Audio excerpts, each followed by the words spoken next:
On commence? Eh bien, on commence alors.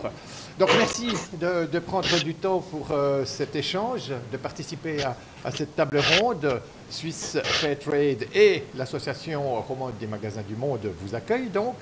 Le commerce équitable vit aujourd'hui une période extrêmement délicate. Avec les dérèglements climatiques, nous risquons de nous focaliser uniquement sur les solutions permettant de réduire ce dérèglement, au risque de péjorer davantage encore les conditions de vie des producteurs qui subissent eux aussi ces transformations climatiques de plein fouet. Alors cette table ronde, elle est intitulée « Un climat de solidarité, justice économique, justice climatique ». Autant dire que notre ambition est vaste aujourd'hui, dresser un tableau de la situation et puis envisager quelques pistes pour l'avenir. Alors, très concrètement, nous vous proposons une table ronde en deux temps. Un moment où chacun de nos invités nous fera part de sa façon de voir les choses. Après quoi, aux environs de 13h15 à peu près, un vaste échange entre vous qui nous suivez en ligne, vous qui êtes dans la salle et nos invités ici aujourd'hui. Si vous êtes en ligne, donc vous pourrez utiliser le chat qui est à votre disposition sur Zoom et sur Facebook pour nous faire part de vos remarques et c'est Agathe Denis qui nous en rendra compte tout à l'heure.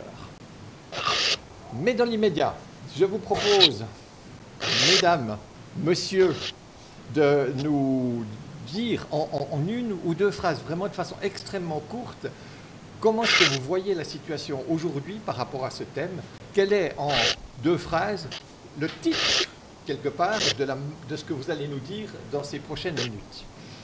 Lara Baranzini, vous êtes donc coordinatrice et porte-parole des magasins du monde. Qu'en dites-vous?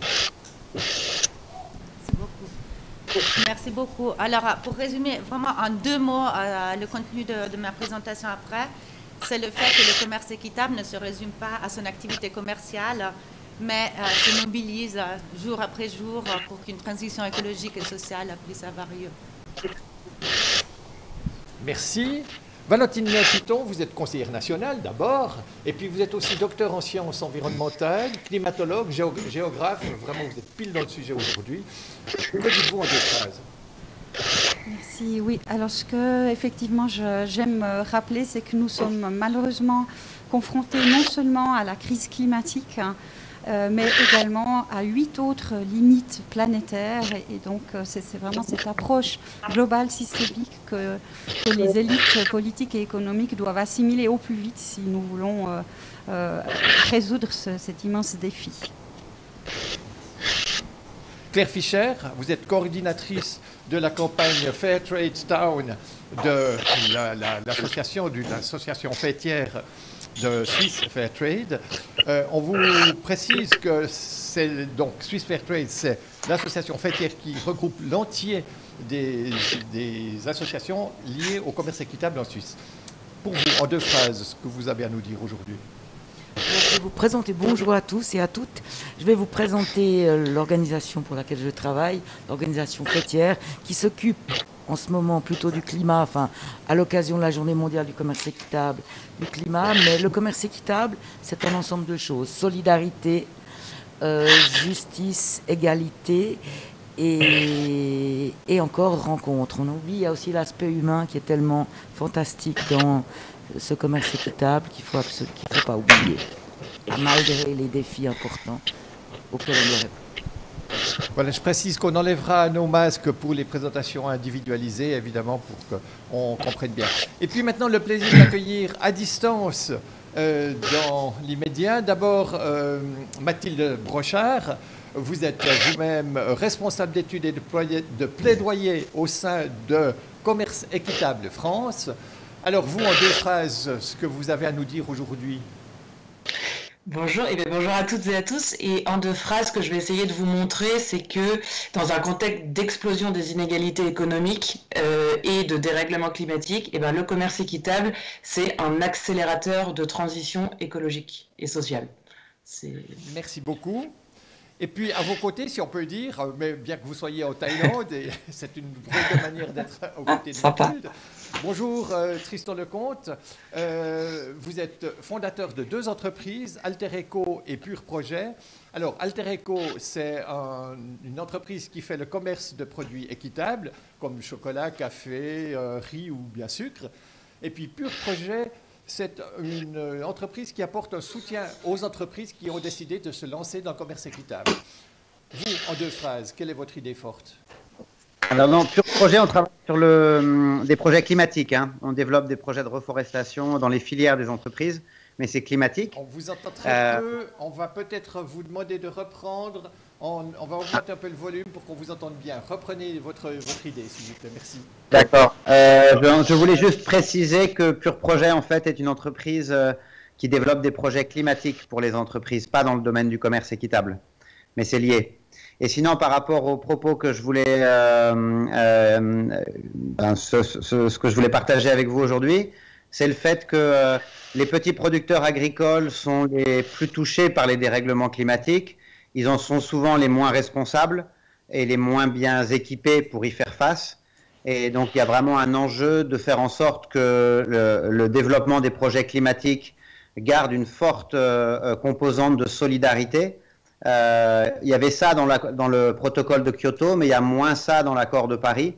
Et donc, il y a tout un enjeu, comme maintenant l'engagement pour le climat devient très important, d'être sûr que les petits producteurs vont être au cœur de l'aide, puisqu'au départ, la compensation carbone, c'est un mécanisme de solidarité internationale et pas uniquement de compensation environnementale. Merci beaucoup. On vous retrouve tout à l'heure et on va commencer cet échange avec l'intervention de Lara Baranzini, donc coordinatrice et porte-parole des Magasins du Monde. Lara, c'est à vous, si vous pouvez nous rejoindre.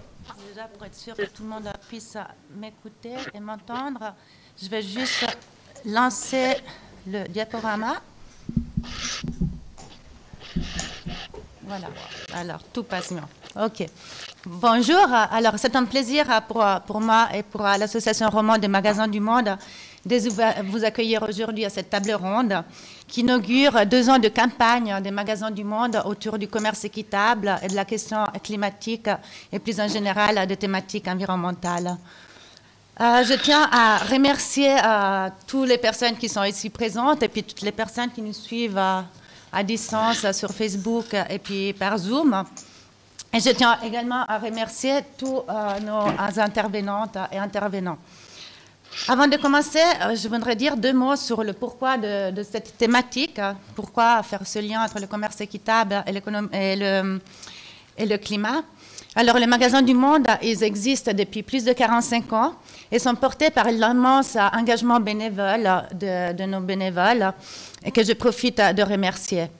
Dernièrement, face à l'urgence climatique et à la magnifique mobilisation pour le climat, il est devenu pour nous très important de mettre la focale, de rendre plus visibles certains aspects du commerce équitable et notamment ce qui touche aux questions environnementales. Le constat, il est en effet accablant. Alors, attendez. Il est en effet accablant. Des nouvelles de plus en plus inquiétantes tombent chaque jour et nous rendent conscients du fait qu'aujourd'hui, à cause des activités humaines, ce sont 9 limites planétaires qui sont en jeu. Valérie Piton, elle pourra nous en parler. Valentine Piton pourra nous en parler plus dans les détails dans sa présentation qui suivra. Les conséquences sociales et humanitaires liées au changement climatique nous interpellent en particulier parce qu'elles sont source d'inégalités croissantes, d'une part, et puis aussi source d'une injustice majeure. Le fait que les populations qui sont le plus touchées par les variations climatiques sont aussi les plus pauvres et sont celles qui ont contribué le moins à cette situation. Et c'est carrément leur sécurité alimentaire qui est en jeu. Les prévisions des Nations Unies, elles sont alarmantes. Elles prévoient en 2050 250 millions de réfugiés climatiques dans le monde. Un autre aspect qui nous préoccupe est aussi le fait que les activités les plus polluantes se déplacent dans les pays à faible revenu. Selon une étude de l'Office fédéral de la statistique de 2018, plus de 60% des émissions CO2 de la Suisse sont générées à l'étranger et ce pourcentage il est toujours en train d'augmenter. Donc nous le savons tous, mais ça vaut toujours la peine de le rappeler que si tout le monde avait une empreinte carbone moyenne comme les Suisses, on aurait besoin de 3 planètes. Et c'est ce qui en dit long sur la responsabilité de nos pays développés par rapport à la situation qu'on est en train de vivre actuellement. Alors le commerce équitable, parfois, il est remis en question à cause des émissions CO2 liées au transport intercontinental. Pourtant, l'analyse de la démarche a des retombées environnementales, humaines et sociales qui vont au-delà de cet impact environnemental lié au transport intercontinental. Il y a vraiment une autre façon de produire, de commercialiser et de consommer qui est proposée par le commerce équitable et qui met le vivant au centre de ses préoccupations. Pour ne citer que concrètement quelques exemples encore sur le rôle que le commerce équitable peut jouer dans la crise qu'on est en train de vivre aujourd'hui, commençons déjà du départ et dire que le commerce équitable a, par sa définition, une vocation solidaire et que cette solidarité, elle se décline de différentes façons. D'un côté, avec les productrices et les producteurs défavorisés, et puis de l'autre côté aussi avec les nouvelles générations. D'où la prise en compte des aspects environnementaux. Cette composante environnementale du mouvement n'était pas forcément explicite au début, mais elle a été formalisée à partir de 2001 dans la définition de l'Organisation mondiale du commerce équitable et tous les autres acteurs du mouvement ont suivi par la suite. Il est peut-être utile de rappeler que les magasins du monde ont commencé leur vie en Suisse avec une campagne de la jute à la place du plastique et que ça, c'était il y a plus de 45 ans. Autant dire qu'on était pionniers. Le commerce équitable est en outre pionnier dans le fait d'internaliser les coûts sociaux et les coûts environnementaux dans les prix. Et il a fait preuve de la validité de cette démarche. On le voit aujourd'hui, les produits du commerce équitable, malgré leur prix plus élevé, a un succès retentissant auprès des consommatrices et des consommateurs, au point qu'aujourd'hui, il y a une multiplication de labels, de certifications qui prétendent faire du commerce équitable. C'est dire que c'est un argument économique qui marche, le fait de dire qu'on fait du commerce équitable. Ensuite, le commerce équitable joue aussi un rôle important pour renforcer la résilience des productrices et des producteurs face au changement climatique. Les rémunérations équitables, les primes, le préfinancement avant les récoltes et les relations commerciales à long terme sont autant de principes qui permettent de renforcer la résilience des producteurs. Plusieurs projets, en outre, accompagnent les productrices et producteurs dans la recherche de nouvelles cultures et de nouvelles méthodes de production pour faire face aux nouvelles conditions climatiques. Les conditions économiques qui sont assurées par le commerce équitable permettent également de financer la transition écologique auprès des productrices et producteurs les plus défavorisés et dans les pays à faible revenu.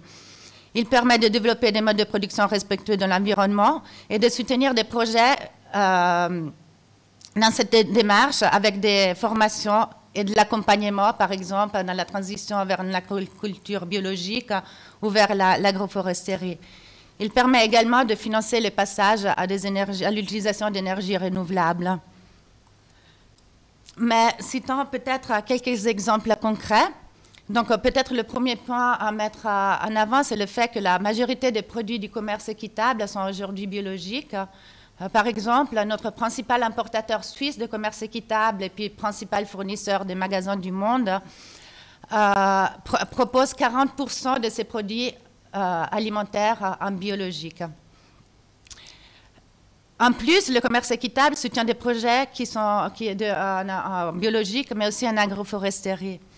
Je cite quelques exemples, mais je pense que les productrices et producteurs, et puis les personnes connectées, et puis les personnes qui vont être connectées dans les prochaines tables rondes, elles seront plus à même d'expliquer plus dans le fond l'origine de ces projets.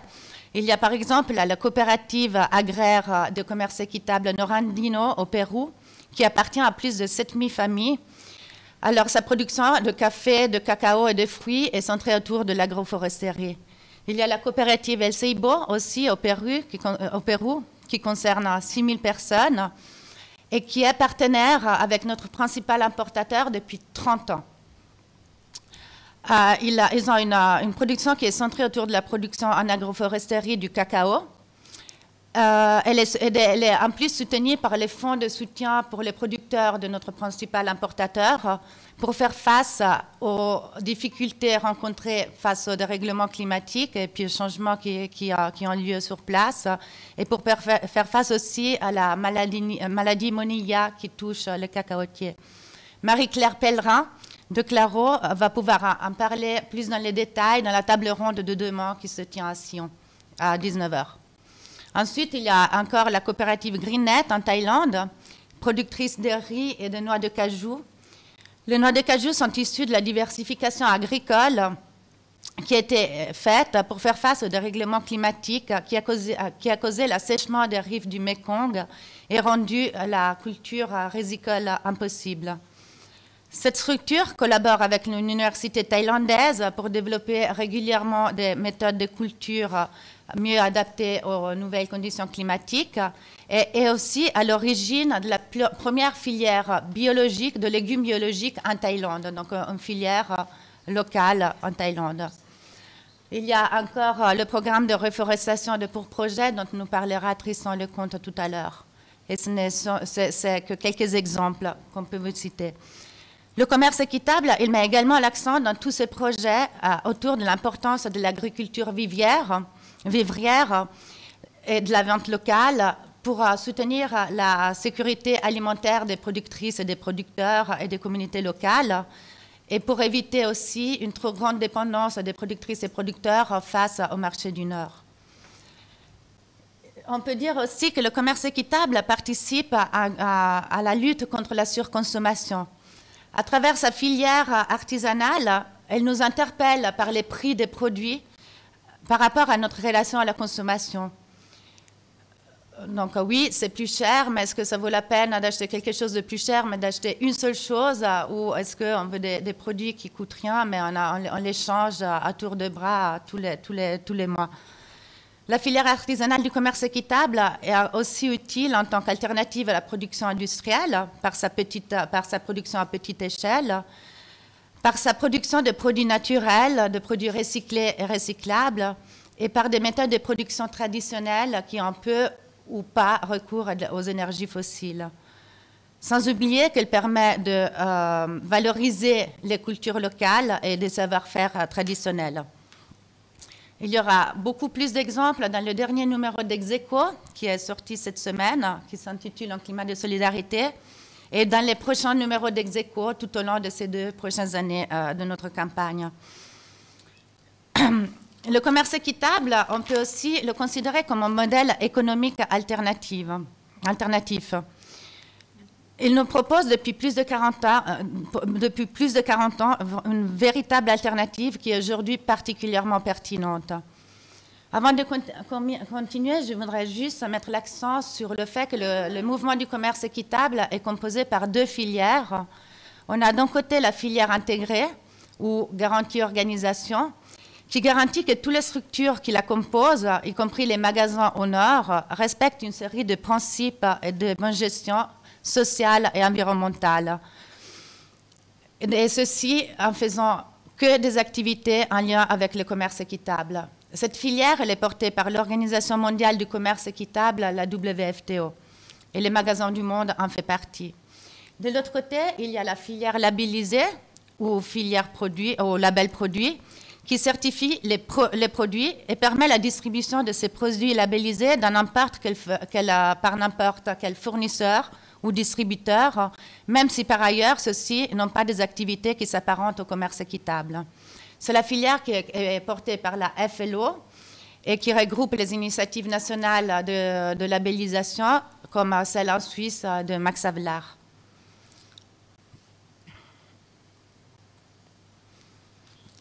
Pour avoir plus de détails par rapport à ces 2 filières du commerce équitable et puis avoir une vue plus globale par rapport au mouvement aujourd'hui, Je vous invite à consulter l'Execo Commerce équitable état des lieux qui est en ligne sur notre site internet.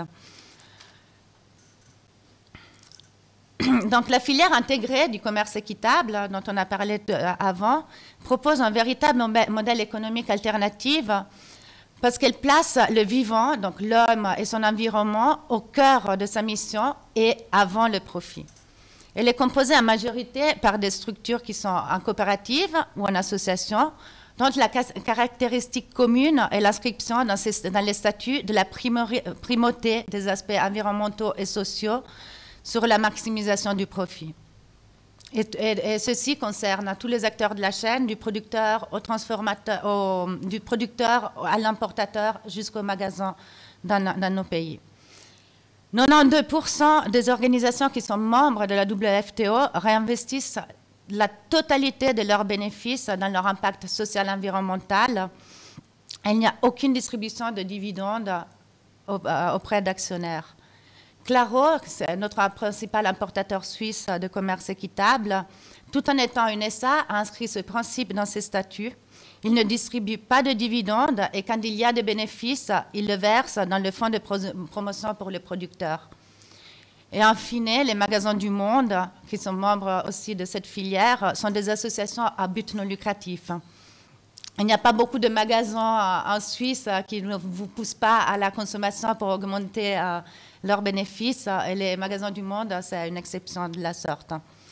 Il y a plus d'informations par rapport à cette autre économie qui est proposée par la filière intégrée du commerce équitable dans un numéro d'Exequo qui s'appelle l'économie sociale et solidaire, une pépinière solidaire, et également disponible sur notre site internet.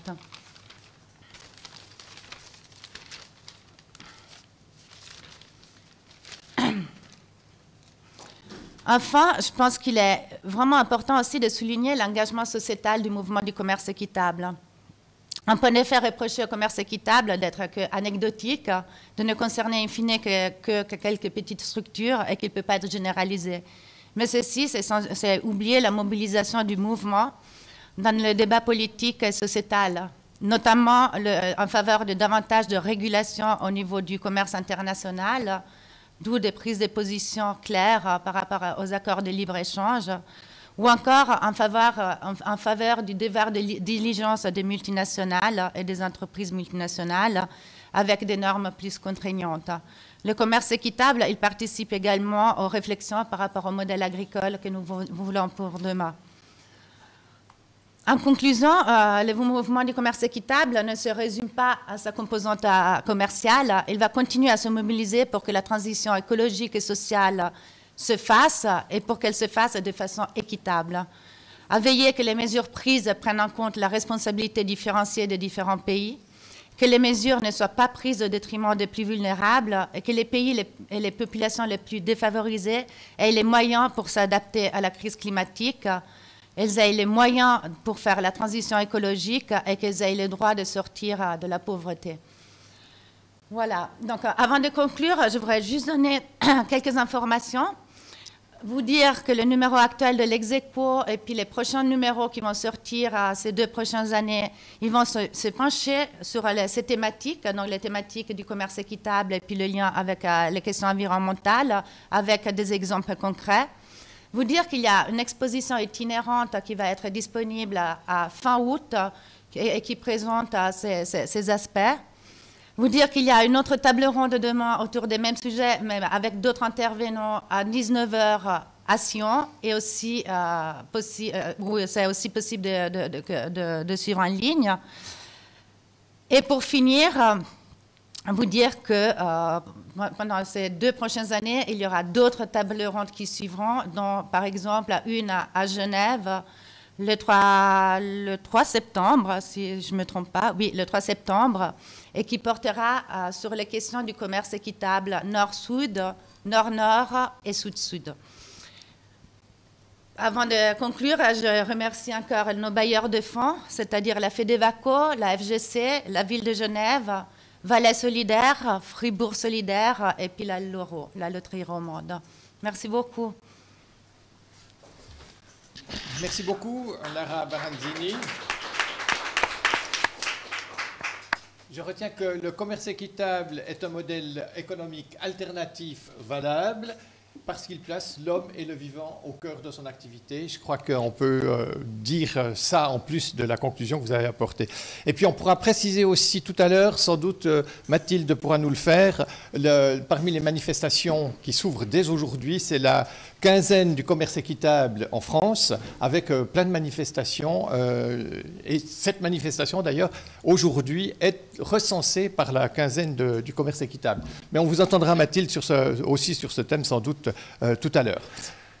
Le plaisir maintenant donc d'accueillir Valentine Piton, conseillère nationale verte, il faut le dire, il faut le préciser, je pense. Et puis, docteur en sciences de l'environnement, vous êtes aussi climatologue, vous êtes géographe, et donc à ce titre-là, vous aurez plein de choses intéressantes à nous dire sur notre thème. Merci, c'est à vous. Merci beaucoup. Merci encore pour votre invitation. C'est avec grand plaisir que je participe à cette journée consacrée au commerce équitable. Donc, je vais peut-être reprendre sur la conclusion qui vient de vous être présentée. Effectivement, le commerce équitable est un moyen de répondre à la nécessité d'une transition écologique et sociale.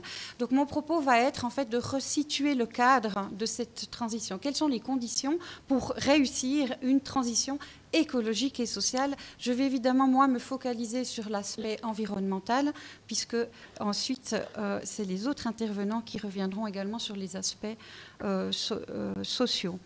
Donc, sans transition, rappelons que nous avons besoin de tous, quand je dis tous, c'est idéalement le plus grand nombre de personnes existantes sur Terre, devraient avoir conscience que nous vivons dans un écosystème terrestre, en fait, un gigantesque écosystème. On parle du système Terre, où tout est en interaction.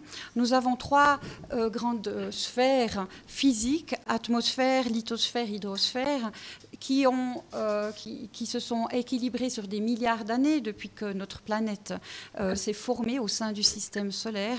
Et puis, il a fallu attendre que le juste équilibre se crée pour que l'ensemble du vivant, de la biosphère et toutes les espèces qui la composent puissent se développer, y compris l'espèce humaine. Donc, on doit appréhender ces limites planétaires sur lesquelles je vais venir tout de suite, non seulement dans cette dimension spatiale, mais également dans sa dimension temporelle, puisqu'il est important de retenir justement que l'être humain est apparu finalement à une échelle de temps très très courte par rapport à celle de l'existence de la planète. Si on rapporte ça à une année, eh bien l'apparition de la Terre il y a 4,5 milliards d'années environ, au 1er janvier, eh bien voyez que les hominidés, eux, arrivent que quelques heures le soir du 31 décembre suivant. Donc c'est finalement une poussière temporelle à l'échelle de l'existence de la planète. Et malgré ceci, malgré en quelque sorte, en termes cosmiques, l'insignifiance de notre espèce, eh bien, nous sommes devenus la première force géologique de notre monde. On parle d'anthropocène, en particulier depuis la révolution industrielle au XIXe siècle, avec l'usage des énergies fossiles qui va permettre en fait la révolution technologique et industrielle et économique qui va s'en suivre et qui nous a amenés dans la situation dans laquelle nous nous trouvons présentement. Alors, quelles sont ces fameuses limites planétaires? Il s'agit d'un concept scientifique idéalisé déjà en 2009 par un groupe de chercheurs et puis précisé en 2015. Et donc, vous voyez que le réchauffement climatique n'est malheureusement qu'une de ces limites. En jaune, vous voyez les limites qui sont franchies et dont le réchauffement climatique fait partie. Vous voyez que le cycle de l'azote et le cycle du phosphore sont non seulement franchis, mais largement dépassés.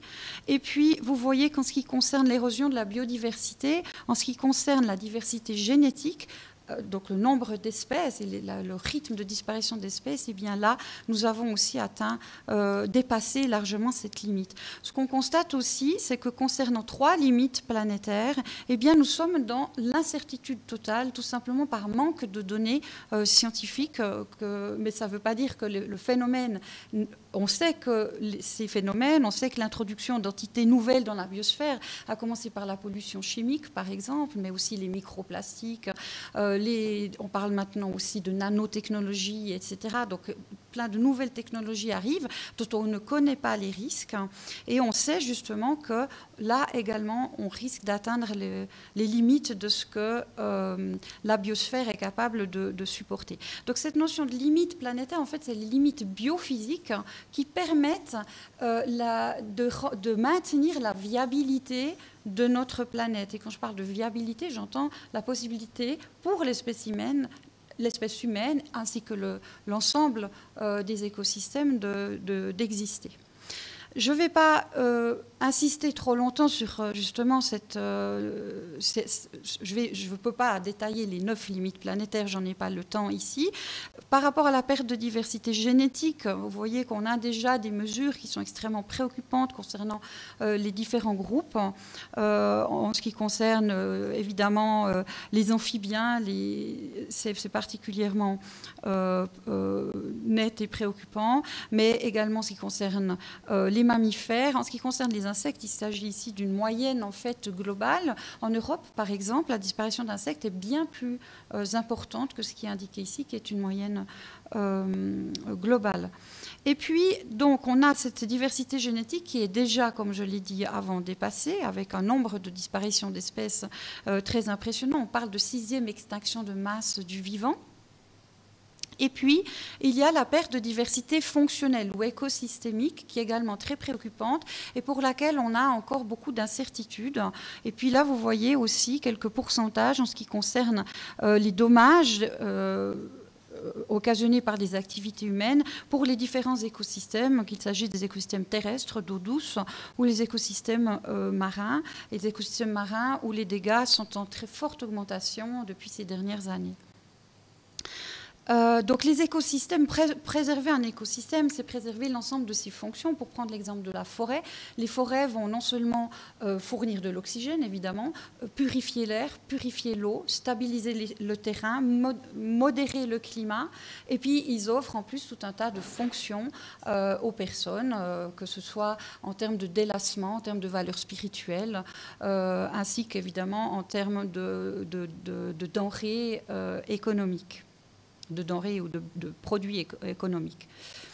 Les causes de l'érosion de la biodiversité, vous le voyez, sont avant tout la pollution, la transformation de la destruction des habitats et la transformation de ces habitats, la surexploitation des ressources, avec l'exemple ici de la surpêche, l'introduction d'espèces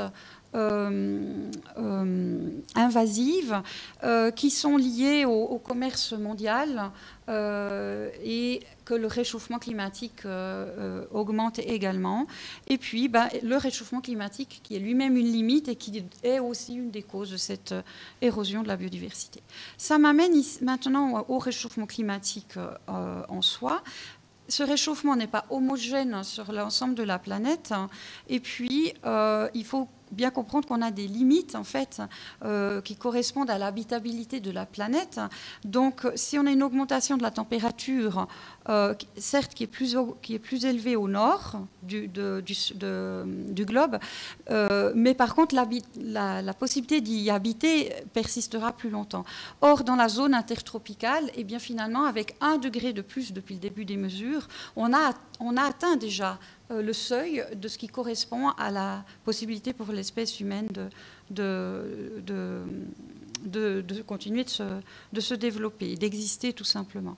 Donc, ce degré cette augmentation de 1 degré, si on la situe sur une échelle de temps très très longue, vous voyez qu'on a toujours eu effectivement des variations. Hein. Ici, vous avez la différence de température moyenne globale par rapport aux 30 dernières années. On a ici des variations et on peut remonter à peu près jusqu'à 3 millions d'années où on avait ces mêmes variations. C'est des variations sur des cycles très longs, de 100 000 ans. Et c'est l'alternance entre les périodes de réchauffement naturel et les glaciations. Or, nous sommes déjà dans le haut de ce qu'est naturellement une période de réchauffement, des glaciations, des périodes de 100 000 ans. Et donc, la cause principale, évidemment, c'est cette augmentation très anormale des quantités de gaz à effet de serre dans l'atmosphère. Ici, vous avez donc les quantités en partie par million de CO2 dans l'atmosphère et on voit très nettement qu'à partir de 1950, on a dépassé ce fameux seuil de 300 parties par million qui pourtant était constant pendant ces dernières 3 millions d'années. Et on a dépassé désormais depuis quelques années même le seuil de 400 parties par million. Et donc, 3 millions d'années, c'est à peu près l'apparition des espèces, des homos et ensuite de l'homo sapiens. Donc, différents gaz à effet de serre, on a le CO2, mais on a aussi les autres gaz à effet de serre, méthane, N2O, qui sont principalement liés à l'agriculture. Je vais passer un peu plus rapidement. Les secteurs responsables, donc on parle d'équivalent CO2, c'est-à-dire on englobe ces 4 différents groupes de gaz à effet de serre, on parle donc d'équivalent CO2. Et vous voyez donc à l'échelle mondiale, quels sont les secteurs les plus responsables. Quand alors, à relever que c'est le secteur de l'énergie, la production énergétique qui a le plus augmenté ces 20 dernières années, et puis les transports également. Ici, 14%, ça semble finalement pas la priorité, mais il a augmenté à 170% ces 20 dernières années, en grande partie à cause du trafic mondial, et ce 14% qui date de 2014, le dernier rapport complet du GIEC, donc ça a évolué depuis, et il ne prend pas en compte le transport international, ni aérien, ni maritime. Donc ça, c'est très important de le relever. Et si on parle en termes d'émissions indirectes, donc à quoi toute cette énergie, cette production d'énergie va être dédiée, eh bien on voit que c'est vraiment le secteur industriel, la production de biens, de consommation, qui devient largement le premier secteur responsable devant l'agriculture. Avec l'agriculture, on a aussi en fait l'ensemble des changements d'utilisation des terres, donc la déforestation va être englobée également dans ces 25%. En termes de responsables au niveau des pays, la Chine se retrouve largement devant les États-Unis, ensuite l'Europe. Mais par contre, par tête d'habitants, alors vous voyez que ça change la donne et c'est vraiment les États-Unis qui deviennent les moins bons élèves. La Suisse, où est-ce qu'elle se situe par rapport à ça? Vous avez ici, toujours en équivalent CO2 et par secteur, au niveau de nos émissions directes sur notre territoire. On voit que chez nous, la priorité, c'est le transport. Et ensuite, les ménages, c'est surtout le chauffage. Et puis, ensuite, également l'industrie, les ménages et ensuite l'agriculture. Et puis ici dans les services, c'est aussi lié au chauffage, principalement des commerces. Au niveau de l'évolution des gaz à effet de serre pour ces différents secteurs, on a l'impression que ça s'est à peu près stabilisé. Alors c'est un peu trompeur parce qu'ici ça commence en 1990. Si on avait commencé en 1970, on aurait une très forte augmentation. Mais c'est vrai que depuis 1990, on a l'impression d'avoir réussi à quelque peu stabiliser nos émissions directes, et même en ce qui concerne les émissions liées au combustible, au chauffage, elles ont légèrement ici diminué. Mais sur la même période, que s'est-il passé? En fait, on a délocalisé nos émissions. Et ça, c'est très important de le relever. C'est souvent oublié dans les programmes de politique climatique des nationaux. Et puis, en Suisse, c'est vraiment l'empreinte, finalement, notre empreinte climatique liée à la consommation de biens qui sont importés est particulièrement importante, à tel point que si on prend en compte, vous voyez, les émissions de CO2 issues de la demande finale, ça, c'est les données de l'OCDE, hein, donc... eh bien, vous voyez que la Suisse se situe en 4e position, derrière États-Unis, Australie, Canada. Donc, nous sommes les 4e plus gros pollueurs au monde. Évidemment, liées à cette question les flux très importants de marchandises, de l'extraction à la consommation, qui vous est illustré ici, ainsi que de la production industrielle à la consommation. Et donc, pour relativiser également la responsabilité de pays comme la Chine, qui sont devenus l'usine du monde. Je n'insiste pas beaucoup sur ces aspects, puisque ce sera développé également par la suite. Les conséquences du réchauffement climatique avec le 1 degré, donc 1 degré pour la température moyenne globale, il faudrait se le représenter comme 1 degré de plus au niveau de notre température corporelle. Donc vous voyez que si on est à 38 degrés, on n'est déjà plus trop en forme. Hein. Et c'est ce qu'on a déjà dans le système. Et on voit que ça se répercute sur l'ensemble du système. Donc en fait, ce réchauffement global, donc on augmente les émissions de gaz à effet de serre, donc on retient plus de chaleur, on a un réchauffement global. Ce réchauffement déstabilise l'ensemble du système climatique et ça traduit par une augmentation des extrêmes. Donc non seulement des canicules, évidemment, plus fréquentes, plus intenses, mais également des épisodes pluvieux, plus intenses, alternés avec des sécheresses. Et à l'échelle du globe, là où c'est déjà sec, ça l'est encore plus, et où on a beaucoup d'inondations, d'humidité, de pluie, il y en a davantage. Nous sommes dans une trajectoire actuellement à l'échelle mondiale par rapport à l'ensemble des politiques climatiques existantes et non existantes vers une trajectoire à plus 3 degrés.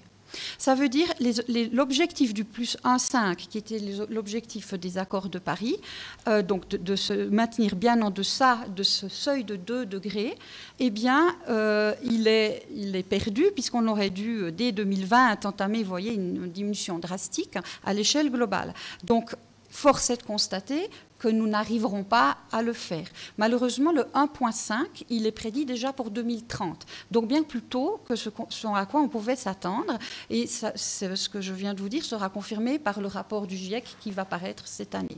Donc malheureusement, on a eu une accélération du réchauffement climatique ces 5 dernières années, donc depuis que les accords de Paris ont été signés. Donc il y a effectivement urgence plus que jamais. Actuellement, nous sommes toujours dans une trajectoire plus 3. À quoi est-ce que cela correspond ? Ça correspondrait plus 3, plus à ce qu'on voit ici, le scénario du pire, hein, qui serait le scénario, je reviens peut-être juste, le scénario du pire, ici, là, si on continue, eh bien, c'est ce qui est exprimé ici en RCP 8. Ça veut dire que là où c'est le plus foncé, on aurait une augmentation pour la fin du siècle de plus 11, plus 12 degrés.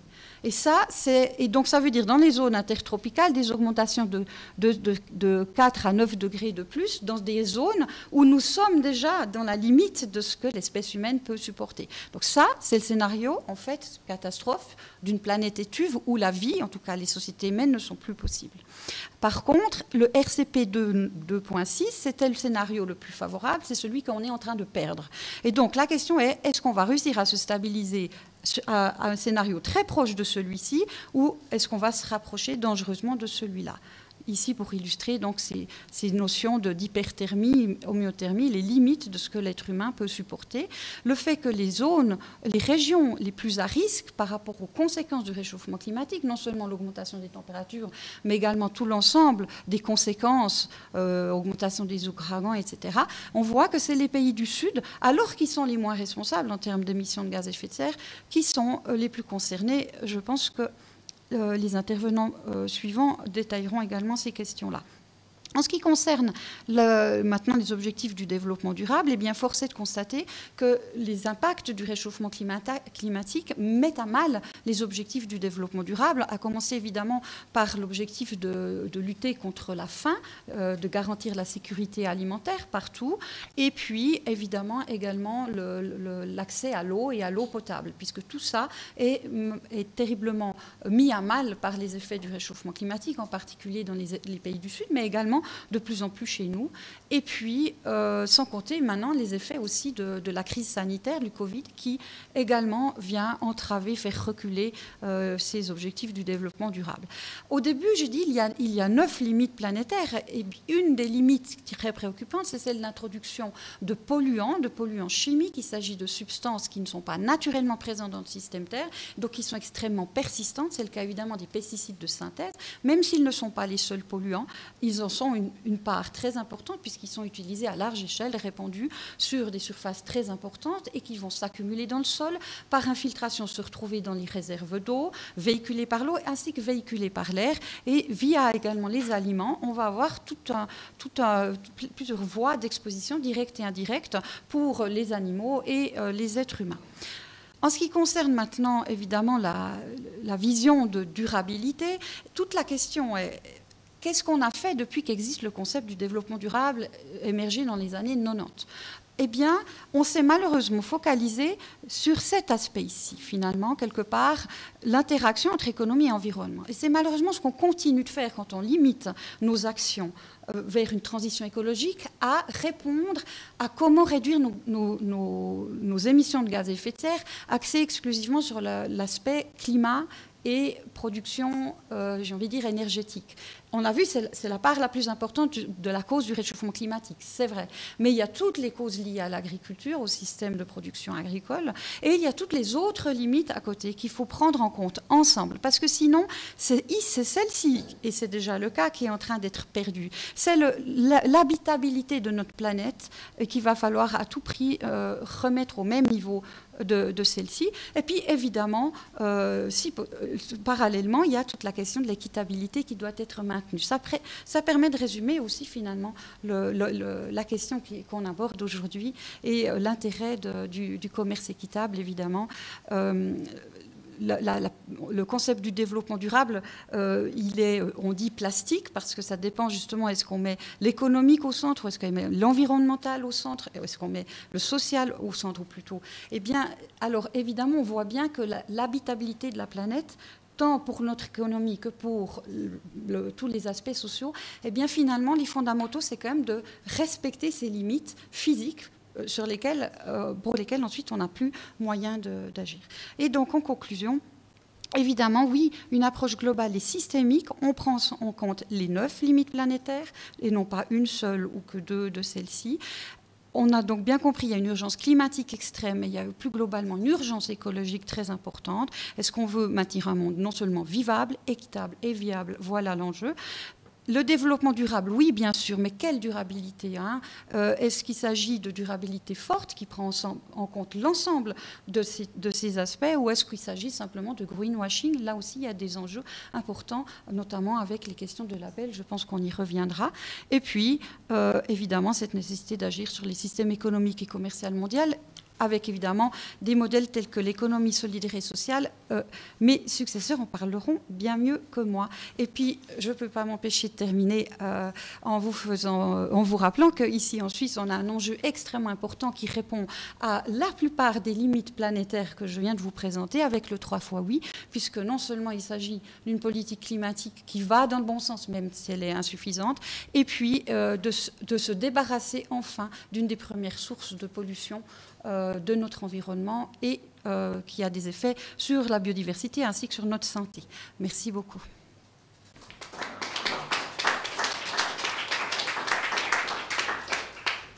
Merci beaucoup, Valentine Piton.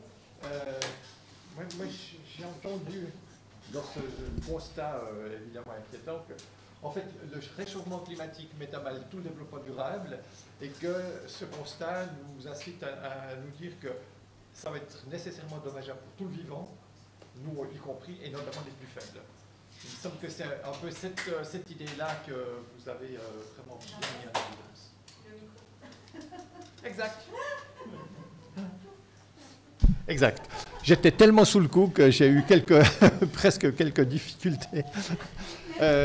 Merci beaucoup, Valentine Piton. Et donc, je disais juste que je retenais l'idée que le réchauffement climatique qui met à mal l'entier du développement durable, et notamment les plus faibles qui vont forcément subir les conséquences de notre incurie à lutter là contre. C'est exactement ça. Il y a vraiment une injustice écologique et climatique parce qu'on a vu, c'est finalement les moins responsables qui sont les plus touchés aujourd'hui. Et il y a aussi une injustice générationnelle puisqu'on va le voir, on l'a vu, c'est effectivement ces prochaines décennies où on va avoir malheureusement, même si on fait les choses bien, il y a une inertie et donc au mieux, on aura quand même encore 1 degré de plus, donc il faut s'y préparer.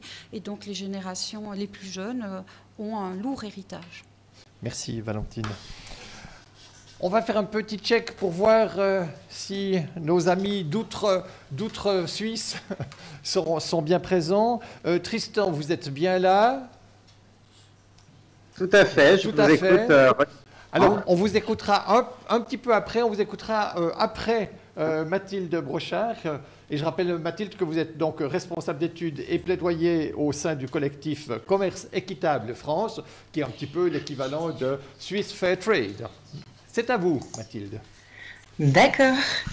Eh ben, merci. Et puis, bonjour à toutes et à tous. Alors, je n'ai pas accès au PowerPoint, donc je vois pas l'écran, mais je l'ai, moi, de mon côté. Donc, je vous dirai quand passer les slides et j'espère que c'est bon. Vous me dites s'il y a un petit décalage.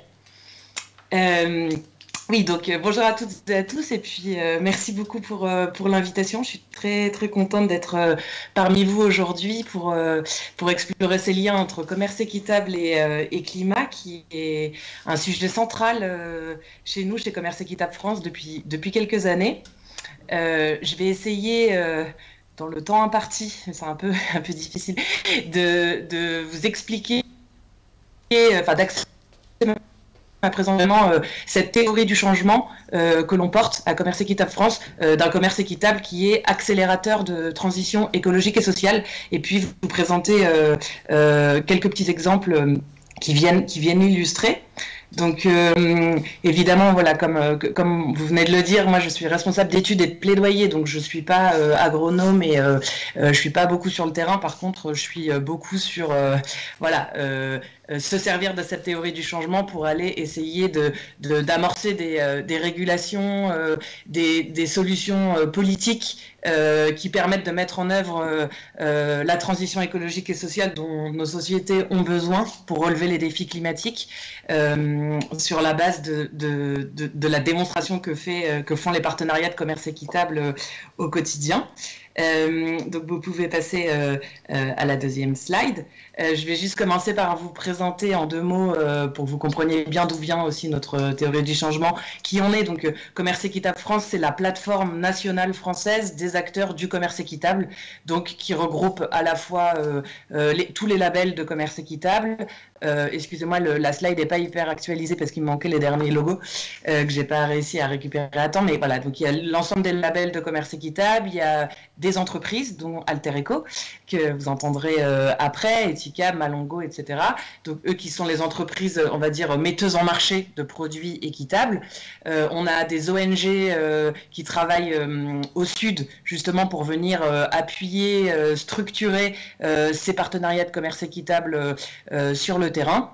Et connecter les coopératives aussi donc à ces filières équitables. On a des réseaux de distribution évidemment au nord qui viennent donc distribuer les produits équitables, mais on a aussi tout un mouvement d'acteurs de la sensibilisation et de l'éducation à la consommation responsable, donc comme Faire un monde équitable, Bioconsomacteur, et enfin aussi des acteurs de la recherche qui sont spécialisés dans l'impact que peut avoir le commerce équitable. Donc je vous présente tout ça pour vous montrer aussi que voilà, on est tout un écosystème qui est en mouvement et qui vient vraiment démontrer au quotidien que d'autres types de relations économiques et commerciales sont possibles, et que ces relations économiques et commerciales basées sur l'équité, elles peuvent être mises à contribution justement de projets de transformation sociétale pour agir notamment sur des enjeux qui sont beaucoup plus globaux, et donc en l'occurrence l'explosion des inégalités économiques et les dérèglements climatiques avec les conséquences que ça peut avoir, comme on le disait juste avant, sur les enjeux de sécurité alimentaire, mais aussi de sociétés qui vivent en paix, hein, parce que l'explosion des inégalités, derrière, il y a aussi beaucoup de violence qui se crée, etc. Voilà, donc maintenant qu'on a dit ça, la slide suivante s'il vous plaît. Nous, on a plusieurs missions à Commerce Équitable France, en lien avec tout ce que je viens de dire, où on essaye d'utiliser le commerce équitable comme un levier pour agir sur tout ça.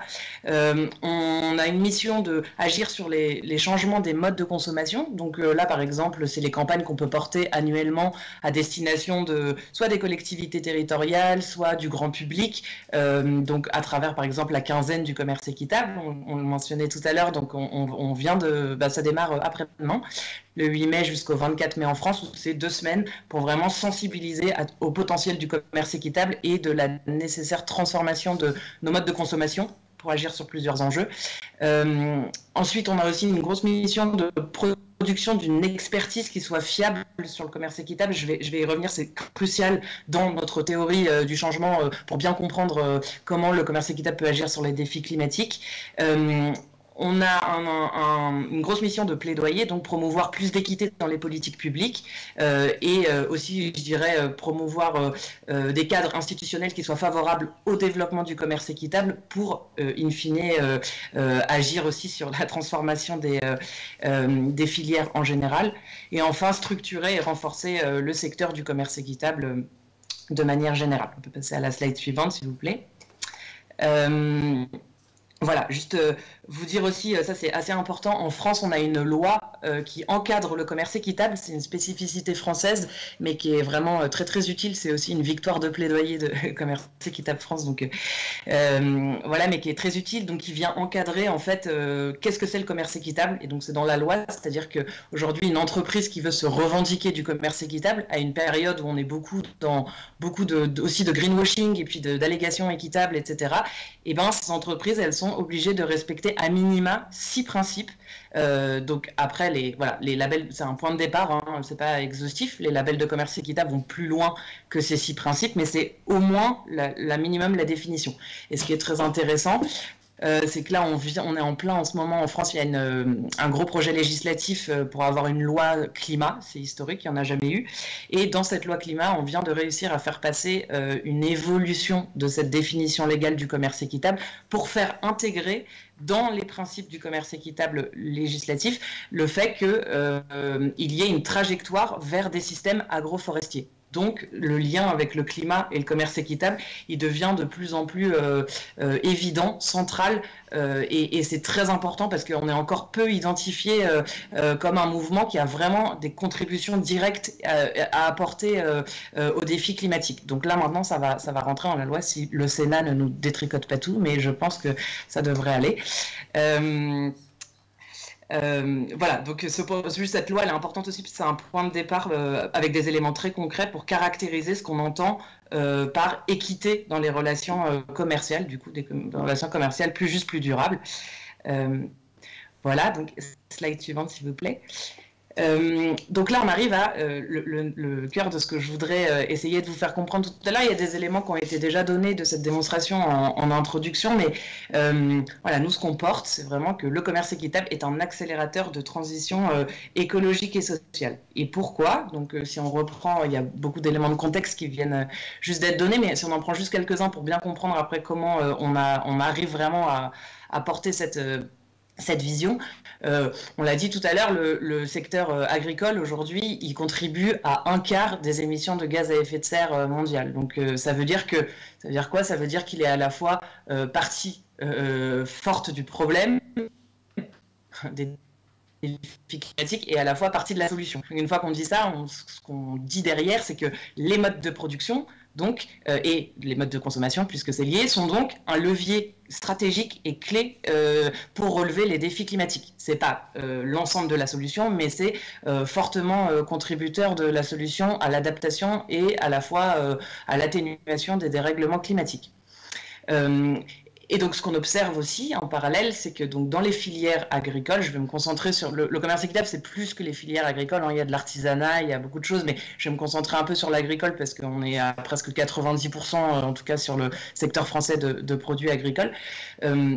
Ces filières agricoles, aujourd'hui, elles sont caractérisées par à la fois des inégalités économiques qui explosent, qui ont atteint des taux historiques. Si on prend la filière du café, la filière du cacao, qui sont des filières historiques du commerce équitable, on a vraiment des secteurs qui sont extrêmement concentrés, avec, par exemple, pour le café, 3 multinationales en aval des filières de commerce équitable, qui détiennent, pour le marché français, 81% du marché français, versus 15 millions de petits producteurs de café qui sont chaque année de plus en plus pauvres, qui font face en fait à l'extrême volatilité des prix du marché, qui font face à effectivement des prix un effondrement des prix, qui font face à l'absence de contrats dans la durée, donc qui sont complètement pris dans des goulots d'étranglement, alors qu'il n'y a jamais eu autant de valeur créée dans ces filières, de richesse créée dans ces filières internationales.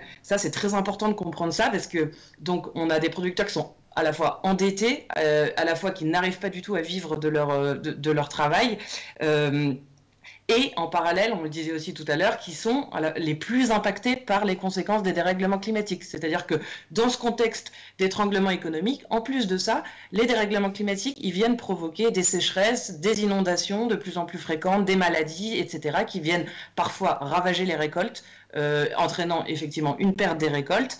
Et donc, nous, ce qu'on identifie, et c'est ressorti dans plusieurs études d'impact qu'on a sorties il y a quelques années, je vais revenir dessus, c'est qu'il y a une espèce de cercle vicieux qui se met en place dans certaines filières agricoles internationales, où les producteurs, puisqu'ils n'ont pas du tout les moyens économiques de faire face au dérèglement climatique en investissant dans des modes de production qui sont plus résilients face au changement climatique, par exemple comme les modèles agroforestiers, ils sont parfois obligés, ces producteurs, d'avoir recours à des stratégies court-termistes qui leur permettent de pallier au rendement, à la perte des récoltes ou au manque de rendement de leurs parcelles.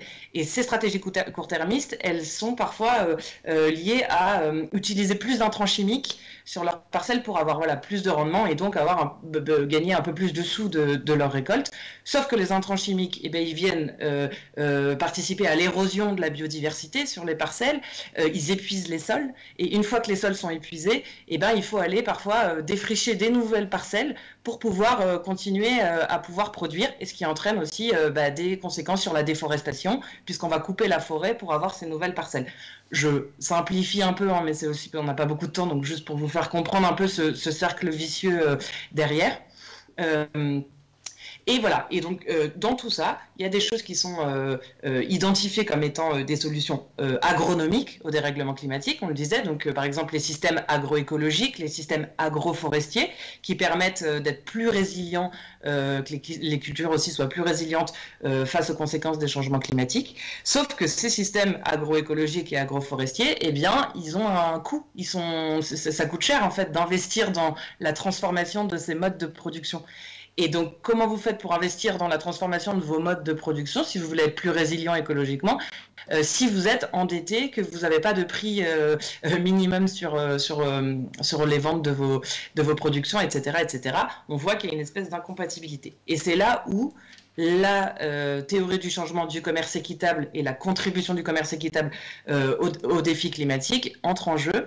Et c'est pour cette raison qu'on dit que le commerce équitable est un accélérateur de transition agroécologique et sociale, parce que on a vu, ces dernières années, on a commandité plusieurs études d'impact, donc une en 2015 sur le cacao, une en 2018 sur le café, et puis ensuite sur des filières françaises, puisqu'on a nous on travaille aussi sur le commerce équitable en France, et toutes ces études, ce qu'elles sont allées faire, c'était l'intérêt de l'étude, c'était essayer de comprendre les contributions du commerce équitable au dérèglement climatique, et essayer d'aller comparer des filières qui sont en conventionnel avec des filières qui sont en bio et des filières qui sont en bio plus équitables, et essayer de comprendre quelle filière a les meilleurs résultats sur la réduction des coûts sociétaux, donc des coûts environnementaux, des coûts sociaux, le coût de la pauvreté aussi économique des producteurs, etc.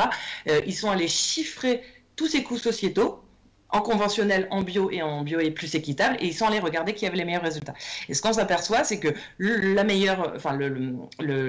filières qui ont le meilleur impact en termes de résilience écologique, économique et sociale, c'est les filières de commerce équitable plus bio.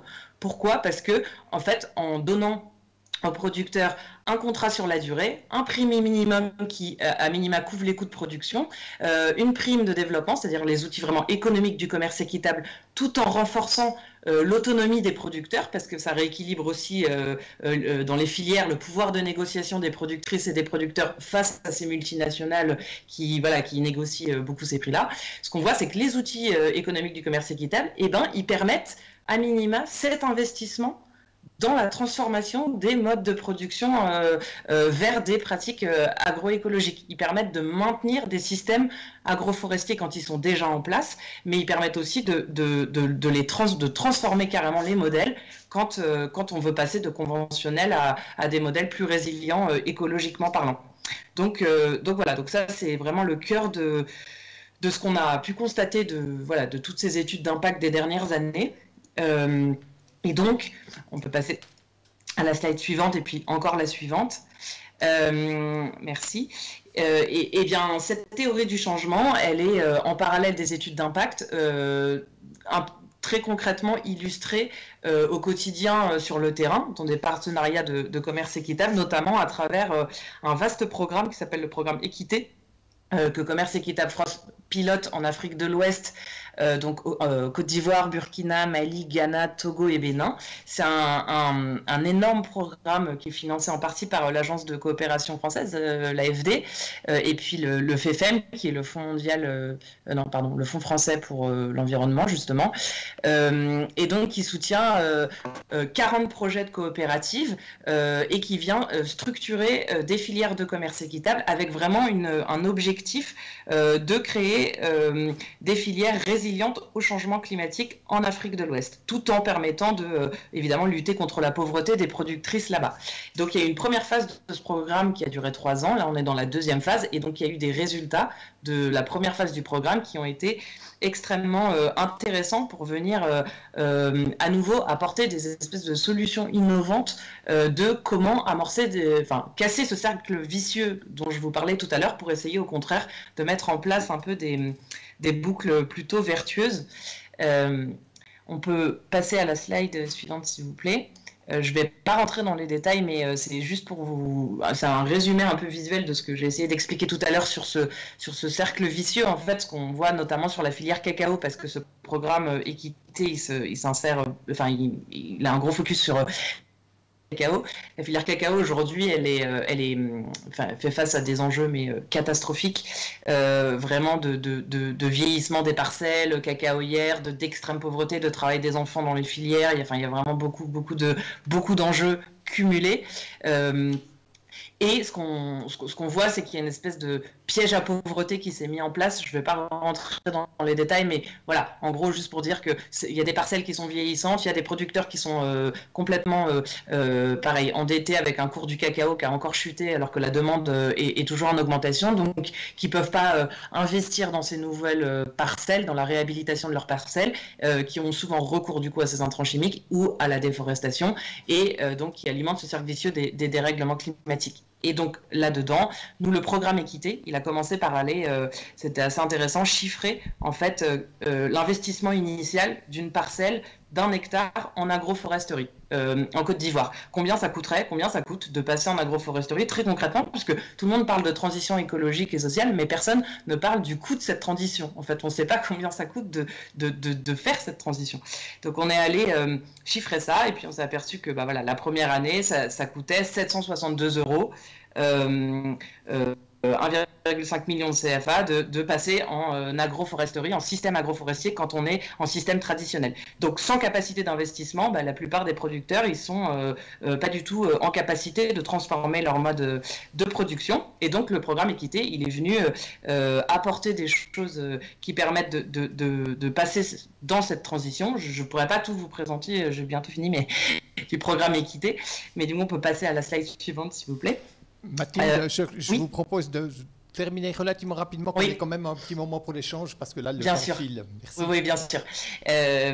Voilà, bon, je termine, je ne rentre pas là-dedans, on pourra vous partager la présentation. C'est des exemples de ce que le programme a permis vraiment pour auprès des producteurs, sur le terrain concrètement pour améliorer les choses au niveau agronomique, écologique et puis bien sûr économique. Là je peux terminer là-dessus, juste ce cercle vertueux qui s'amorce.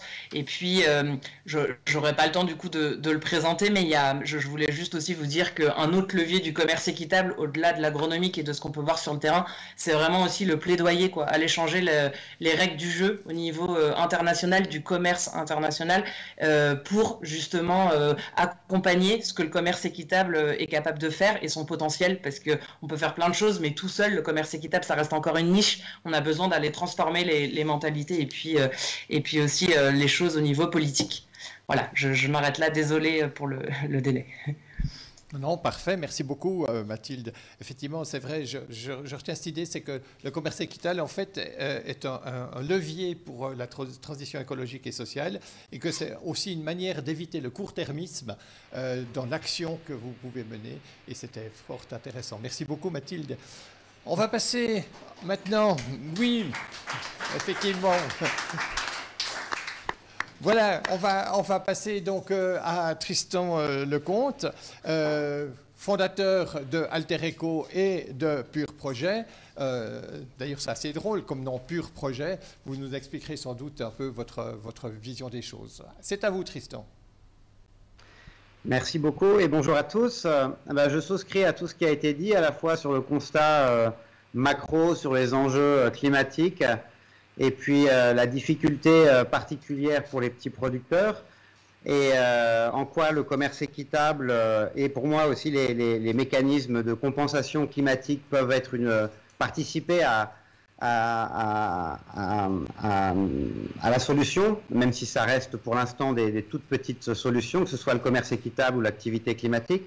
Je pourrais l'illustrer à travers les 20 dernières années de mon activité professionnelle, puisque j'avais démarré donc en 98 Altereco en France. C'est une entreprise de commerce équitable qui importe des produits bio et équitables d'une trentaine de coopératives, à la fois pour une distribution en France, aux États-Unis et en Australie. Et d'ailleurs, notre principal fournisseur de cacao, de chocolat pendant très longtemps était l'entreprise Claro d'importation. Donc on avait les mêmes chocolats et on a eu un très fort partenariat, ainsi qu'avec Oxfam, Wereldwinkel en Belgique, etc. Donc on s'est d'abord appuyé sur les réseaux d'importation européens de commerce équitable pour lancer cette marque dans les supermarchés. Et puis, donc nos produits étaient bio et équitables, mais on était questionné par les consommateurs sur l'empreinte climatique des produits. Et lors d'un voyage dans la coopérative Acopagro, donc bio et équitable, qui nous fournissait le cacao au Pérou, on a décidé avec des producteurs de commencer à planter des arbres, donc développer des modèles agroforestiers. Donc vous avez, un certain nombre d'entre vous ont parlé. On a planté 5000 arbres, c'était il y a 12 ans. Et puis en parlant de cette expérience, Nestlé est venu me voir, et puis Nespresso, et puis un grand nombre d'entreprises en me disant « Tiens, est-ce que tu pourrais aussi planter des arbres pour nous à l'intérieur de notre filière auprès de nos fournisseurs, souvent majoritairement des petits producteurs agricoles ?» Et c'est comme ça que du coup j'ai monté Pur Projet il y a 12 ans. Et qu'aujourd'hui, on a planté 18 millions d'arbres en partenariat, donc avec des groupes de partenaires dans une quarantaine de pays, dont 12 coopératives équitables, que je vais vous citer pour ceux qui les connaissent, puisque y a vraiment des grands classiques. Donc Acopagro, avec qui on avait démarré. Alors l'histoire avec Acopagro est intéressante, puisque on a commencé à planter 5000 arbres pour compenser Altereco, les chocolats et nos cafés principalement, donc en plantant ces arbres dans un village. Et aujourd'hui, dans ce projet, les producteurs de cacao, à la fois d'ailleurs d'Acopagro et d'Oro Verde, qui est une autre coopérative bio-équitable, ont planté 5 millions d'arbres et ont enregistré 400 000 hectares sous un projet de conservation, REDD+, donc, qui permet de générer des activités supplémentaires sur le terrain économique et de surveillance de la zone. Et puis surtout, le gouvernement, ensuite, sur la base de ce projet, a fait enregistrer la zone sur 2,4 millions d'hectares à l'UNESCO en zone de biosphère. Donc 2,4 millions d'hectares, c'est 3 fois la superficie de la Corse. Alors, on n'a pas un impact sur l'ensemble de cette zone, mais c'est intéressant de voir qu'à partir d'une petite entreprise de commerce équitable comme Altereco, qui veut compenser son empreinte, et en plantant 5000 arbres ensuite, avec d'autres entreprises qui sont venues, donc Ben & Jerry's, aujourd'hui l'entreprise Chanel et d'autres, qui viennent comme ça à participer à planter des arbres ou à conserver la forêt, enfin à aider les producteurs locaux, producteurs de cacao et de café principalement en l'occurrence, à la fois diversifier leurs revenus, puisque comme on sait, avec les arbres, ils ont du bois, des médecines, des fruits et du carbone qu'ils peuvent vendre, puisque nous, on finance la plantation de ces arbres ou la protection par la vente de crédit carbone avec Pur Projet. Mais l'enjeu, ce n'est pas vraiment le crédit carbone, l'enjeu, c'est tout le projet qu'il y a derrière et tous les bénéfices que ça génère. Et la réflexion que je me suis faite très rapidement avec Pur Projet, c'est de me rendre compte que en plantant des arbres, donc en développant des modèles agroforestiers, on pouvait, par exemple, en Indonésie, pour un producteur de café qui a 1 hectare, en plantant 10 avocatiers, on peut doubler son revenu en 7 ans, parce qu'il peut vendre les avocats très cher. Et du coup, avec l'arbre aussi est un vecteur de commerce équitable et d'investissement. Et je me disais, tiens, je ne m'occupais plus d'Alter Eco ensuite, puisque maintenant, enfin, depuis 12 ans, je m'occupe exclusivement de Pur Projet. Mais la prime équitable, si elle pouvait être plus réinvestie dans des arbres d'accompagnement dans de l'agroforesterie, ça pourrait aider peut-être à démultiplier les primes de commerce équitable, puisque l'arbre ensuite est un démultiplicateur lui-même de services écosystémiques pour les sols, pour l'eau, pour la biodiversité, pour les revenus des fermiers, pour séquestrer du carbone et surtout pour adapter les cultures agricoles des petits producteurs, des dérèglements climatiques, comme vous l'avez tous cité, puisqu'en effet, ce qu'on voit, c'est les manifestations qui sont très présentes déjà, et encore plus en milieu tropical, c'est des phénomènes climatiques très forts et l'augmentation de la propagation des maladies. Je vais vous donner un exemple très intéressant. Nespresso, qui est un de nos clients, qui au début plantait des arbres peut-être plus pour une question d'image, mais qui, et d'engagement aussi pour le climat, mais c'était surtout par rapport, je pense aussi, à un problème lié à la capsule et l'image que donnait la capsule à l'entreprise. Mais en Colombie, la rouille est une maladie qui se développe très fortement sur le café. Et une année, il y a eu un développement de la rouille tel que ça mettait en difficulté Nespresso sur ses approvisionnements en Colombie. Et la meilleure manière de réduire la propagation de la rouille, c'est d'avoir un bon ombrage.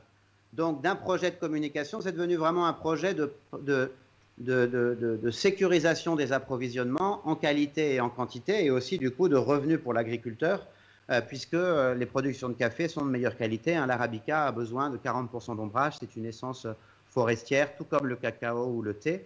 Donc c'est pour ça qu'avec Pur Projet, on s'est très fortement développé aujourd'hui. Donc je vais vous citer ces coopératives, donc Acopagro au Pérou, dont je vous ai parlé, Oro Verde, Fede Concagua au Guatemala, avec qui on a planté 500 000 arbres, OACS, Surine et Namom pour le riz, à qui vous achetez aussi du riz, avec lesquels on a planté à peu près 500 000 arbres, Alter Trade aux Philippines, producteur de Mascobado, avec qui on a dû planter 200 000 arbres, TPI, Selimbong en Inde, qui font du thé, 200 ou 300 000 arbres, Yirga Shefé en coopérative, ces grandes coopératives équitables énormes qui comprennent 50 000 à 90 000 producteurs et auxquels Nespresso aussi achète et d'autres acteurs.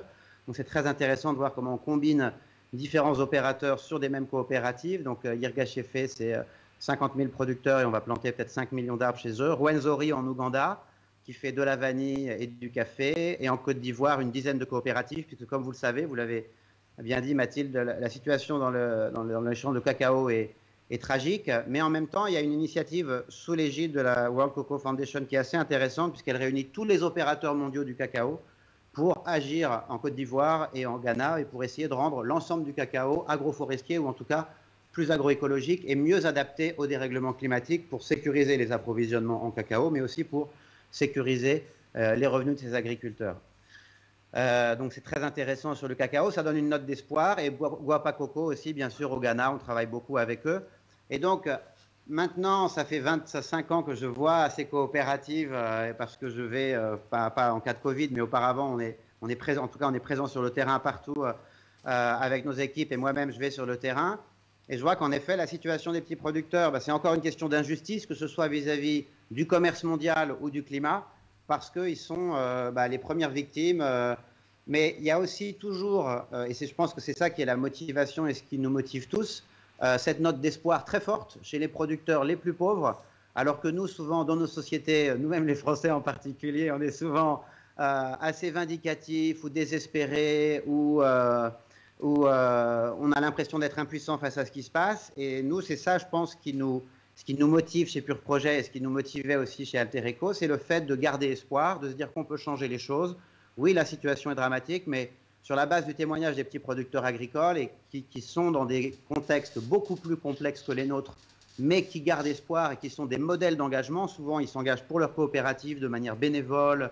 Ils font tout pour que la communauté bénéficie. C'est des magnifiques exemples qui doivent nous inspirer. Et malgré l'enjeu qui est gigantesque, je voyais aujourd'hui le message de Greta qui dit « Mind the gap ». C'est vrai que même si toutes les entreprises s'engageaient pour le climat, il y aurait encore un gap énorme par rapport à tout l'effort qu'il y a à faire sur le climat.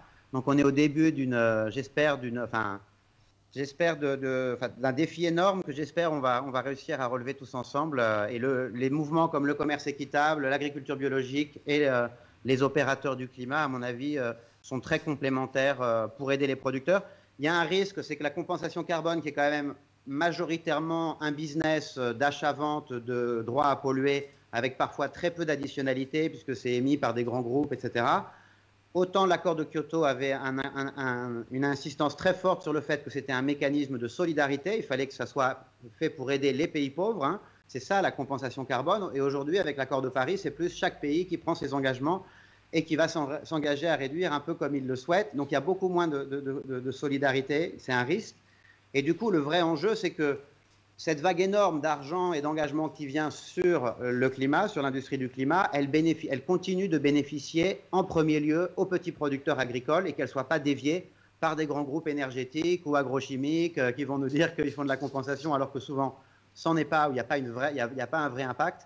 Et donc, de mon point de vue, c'est là où il y a un vrai enjeu pour que le commerce équitable peut jouer un rôle. Peut-être pour définir, il y avait un projet dans ce sens, qu'est-ce que la compensation carbone équitable, hein, où les revenus reviennent vraiment à des petits producteurs, à ceux qui sont le plus touchés par le climat et qui en sont le moins responsables.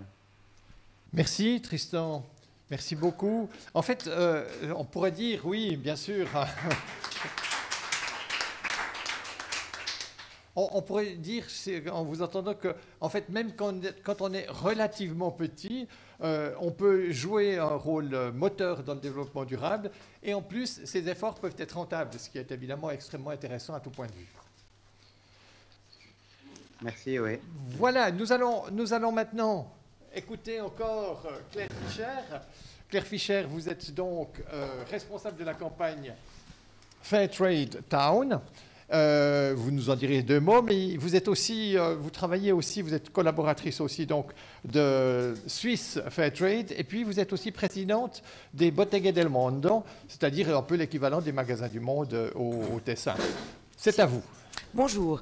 Alors c'est cela, effectivement, ma vie est faite de beaucoup de commerce équitable, en tout cas pour le moment.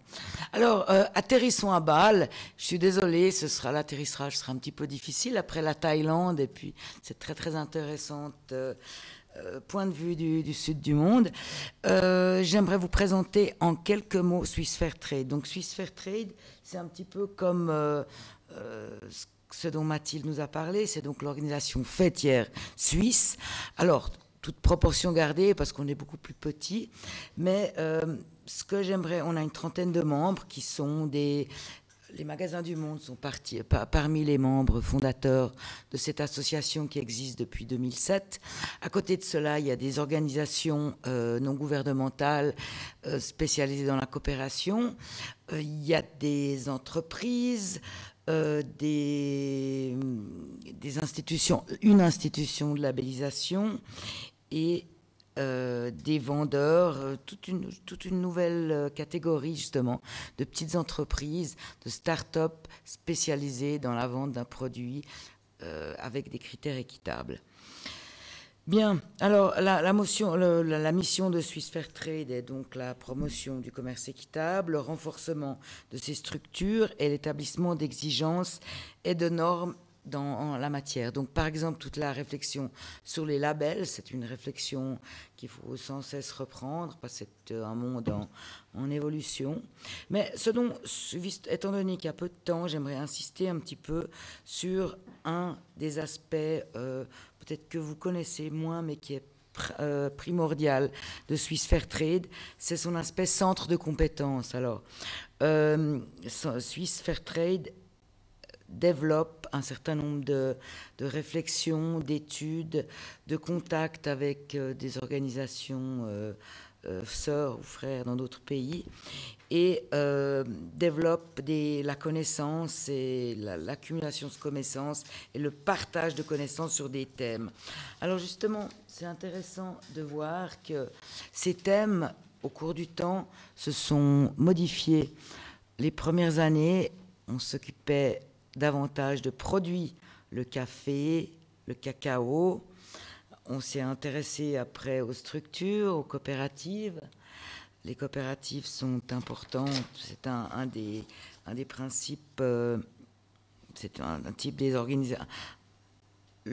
Un des modes d'organisation les plus fréquents des producteurs du commerce équitable. La justice commerciale, qui est un peu le fondement du commerce équitable, mais pas seulement au niveau du Sud, mais aussi, par exemple, Swiss Fair Trade est présent sur la scène politique nationale pour exiger que la politique commerciale soit repensée et adaptée dans le sens d'un développement global et durable visant la réduction de la pauvreté, ceci soit au nord qu'au sud.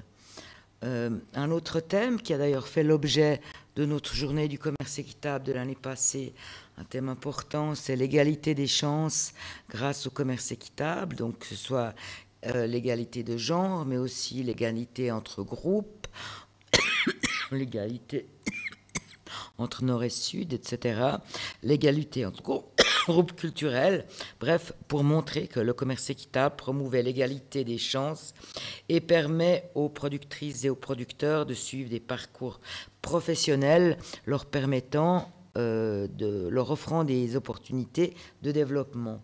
Un thème aussi important sur lequel Swiss Fair Trade a passablement travaillé ces dernières années, c'est la révision de la loi sur les marchés publics. Alors ça, c'est plutôt la partie défense d'intérêts dont s'occupe Swiss Fair Trade. C'était essayer de faire en sorte que cette nouvelle loi intègre des critères de durabilité, que ce ne soit pas uniquement le critère du prix le plus bas qui compte, mais que des critères de qualité, durabilité sociale, écologique et économique soient pris en considération. Voilà, c'est-à-dire concrètement, l'adjudication des marchés, elle se fait aussi en fonction de critères de durabilité. Alors, sur le plan international, Swiss Fair Trade a aussi un rôle de contact avec les organisations du commerce équitable qui existent un petit peu partout, soit les organisations fêtières, soit les organisations nationales. Et par exemple, Swiss Fair Trade a participé à tout le mouvement qui a abouti à la réalisation, à la signature de la Charte internationale du commerce équitable. C'est un moment important, c'était il y a 3 ans, pour un petit peu fixer tous les principes du commerce équitable. Un autre point important qui nous relie au discours d'aujourd'hui, c'est la participation de Swiss Fair Trade avec Commerce Équitable France, avec les Français, les Italiens, etc., sur les problèmes climatiques. Alors justement, en 2018, je crois, avant la COP24, le mouvement global du commerce équitable a exhorté les parties en présence à reconnaître les politiques et pratiques commerciales équitables comme une composante importante des stratégies de mitigation et de résilience et d'adaptation climatique. L'année d'après, en prévision de la COP 25, le mouvement du commerce équitable a relancé un petit peu un appel aux pays pour qu'ils maintiennent leurs engagements afin de répondre aux exigences de justice climatique. Donc, et plus dernièrement, une autre action qui s'est faite avec les collègues des autres pays, c'est cette espèce de campagne de réflexion sur le redémarrage d'une économie durable, équitable, plus juste après le Covid, même si cette réflexion a eu lieu, c'était en septembre dernier, si je ne m'abuse. Voilà. Bon, excusez-moi, je suis allée un petit peu vite. J'aimerais juste encore vous parler 2 minutes de la campagne pour laquelle je travaille depuis quelques années déjà. Fair Trade Town, c'est une campagne internationale qui existe dans une 30aine de pays. En France, on n'appelle pas les Fair Trade Town, mais les territoires du commerce équitable. En Suisse, nous en avons 14. Enfin, samedi, je vais participer à l'octroi de la 14e distinction Fair Trade Town à Delémont, où est présente l'un de vos magasins.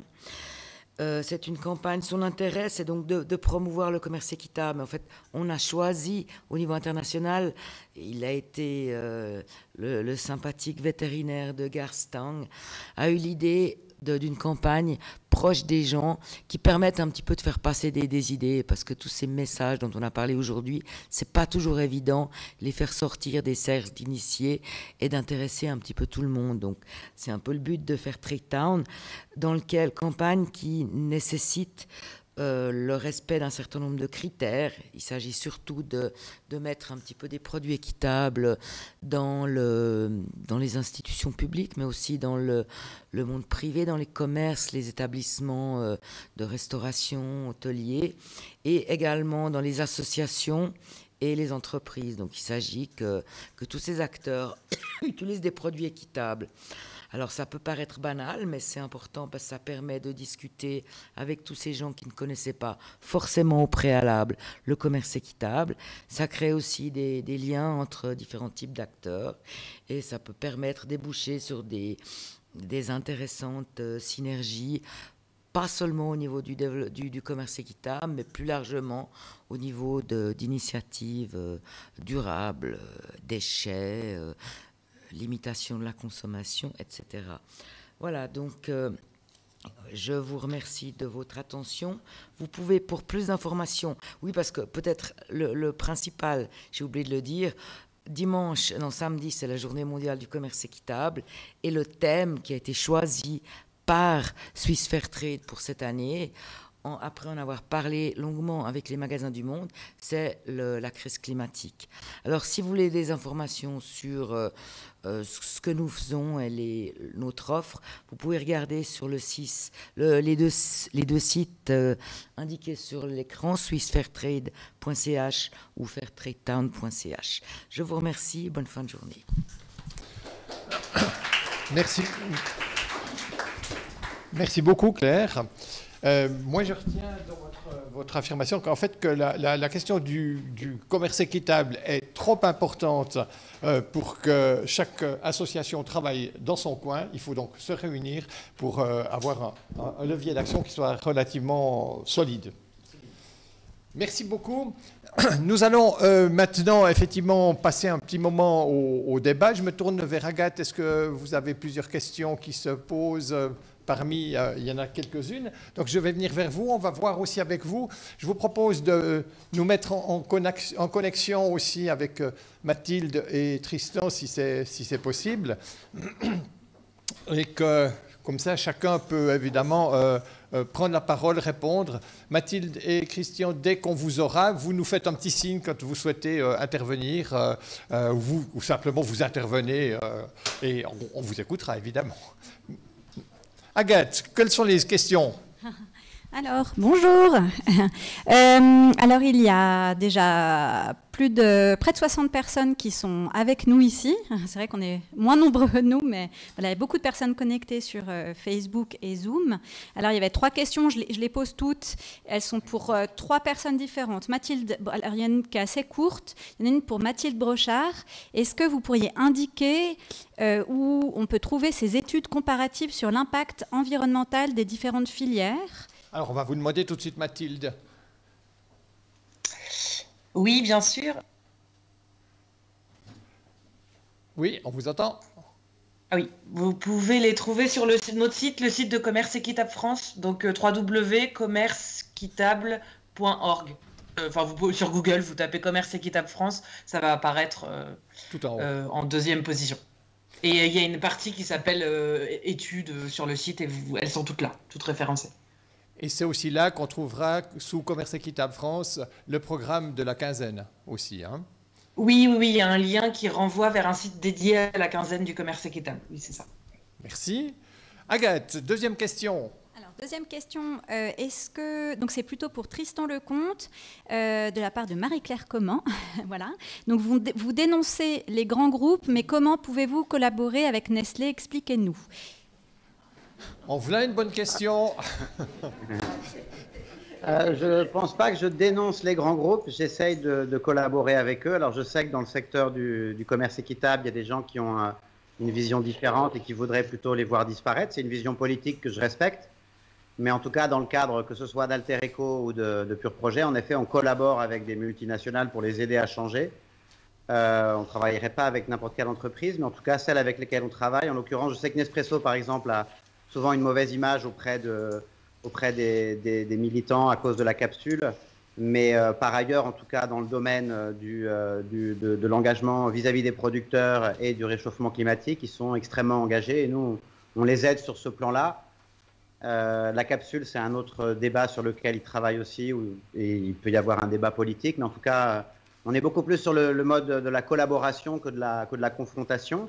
Mais on pense qu'il faut les deux, en fait, dans le mouvement, à la fois des gens comme Greenpeace qui viennent dénoncer, parce que ça fait bouger les lignes, et puis ensuite des organisations plus consensuelles comme nous pour proposer aussi des solutions, parce que les entreprises sont démunies, ce n'est pas leur rôle forcément de développer un projet agroforestier avec une coopérative de petits producteurs agricoles. Donc, on joue ce rôle de lien.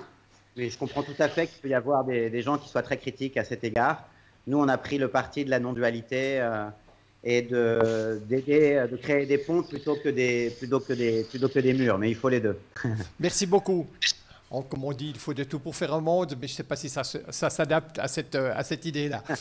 Agathe, troisième question qui est venue par les réseaux. Oui, alors c'est pour Claire Fischer cette fois-ci. Comment Swiss Fairtrade agit au niveau politique, pratiquement, de manière pratique, au niveau du Parlement suisse? Et on posera la question à Valentine Piton de savoir si elle avait déjà entendu parler de Swiss Fairtrade. Oui, c'est ce que j'allais dire, parce qu'effectivement, on a parfois de la peine à se faire connaître. Écoutez, politiquement, on a été très actifs dans la campagne, même si on n'a pas forcément été très visible dans la campagne sur les multinationales, qui était soutenue par Swiss Fairtrade.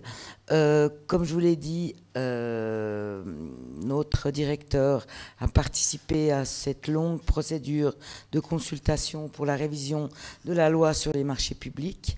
Alors ça, c'est les éléments fondamentaux, mais on travaille un petit peu en coulisses au niveau politique. Et politique, pas partisan, donc c'est toujours un petit peu difficile dans le monde des organisations de lier le politique à l'associatif. Et puis, on essaie de se faire connaître.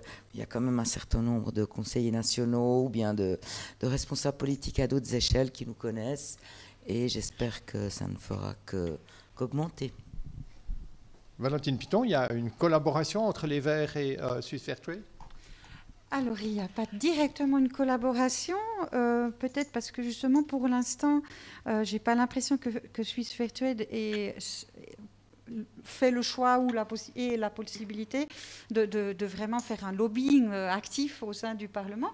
Ça pourrait venir, les contacts se créent, et puis après, il y a toujours la possibilité au sein du Parlement de créer des groupes en fait interpartis dédiés à un sujet particulier. Ça pourrait être le commerce équitable. Et puis là, l'avantage, c'est que bien sûr, en général, il y a les membres, donc, qui sont les membres des membres du Parlement qui composent ce groupe, sont souvent plus ceux qui ont une fibre. Il pourrait peut-être y avoir plus de Verts que d'autres partis, mais par contre, sont ouverts aussi aux autres partis. Et comme ça, c'est ce qui accompagne le mieux les objectifs d'une organisation, d'une association telle que le commerce équitable suisse et ailleurs. Merci beaucoup les commissions interparlementaires qui ont été un peu la cible de certaines critiques ces derniers mois, mais qui sont, je crois, effectivement fort utiles. Est-ce que parmi les personnes qui sont ici, vous avez des questions, des demandes, des souhaits? Il y a encore une question.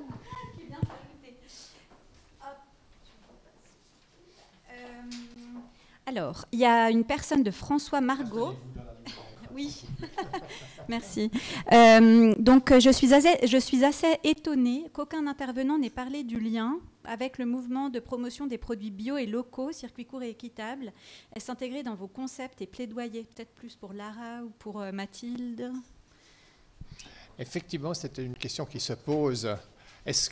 Autrement dit, est-ce qu'on pourrait dire consommons local et bio en Suisse, et dès qu'il s'agit de produits qui viennent de plus loin, allons dans le commerce équitable?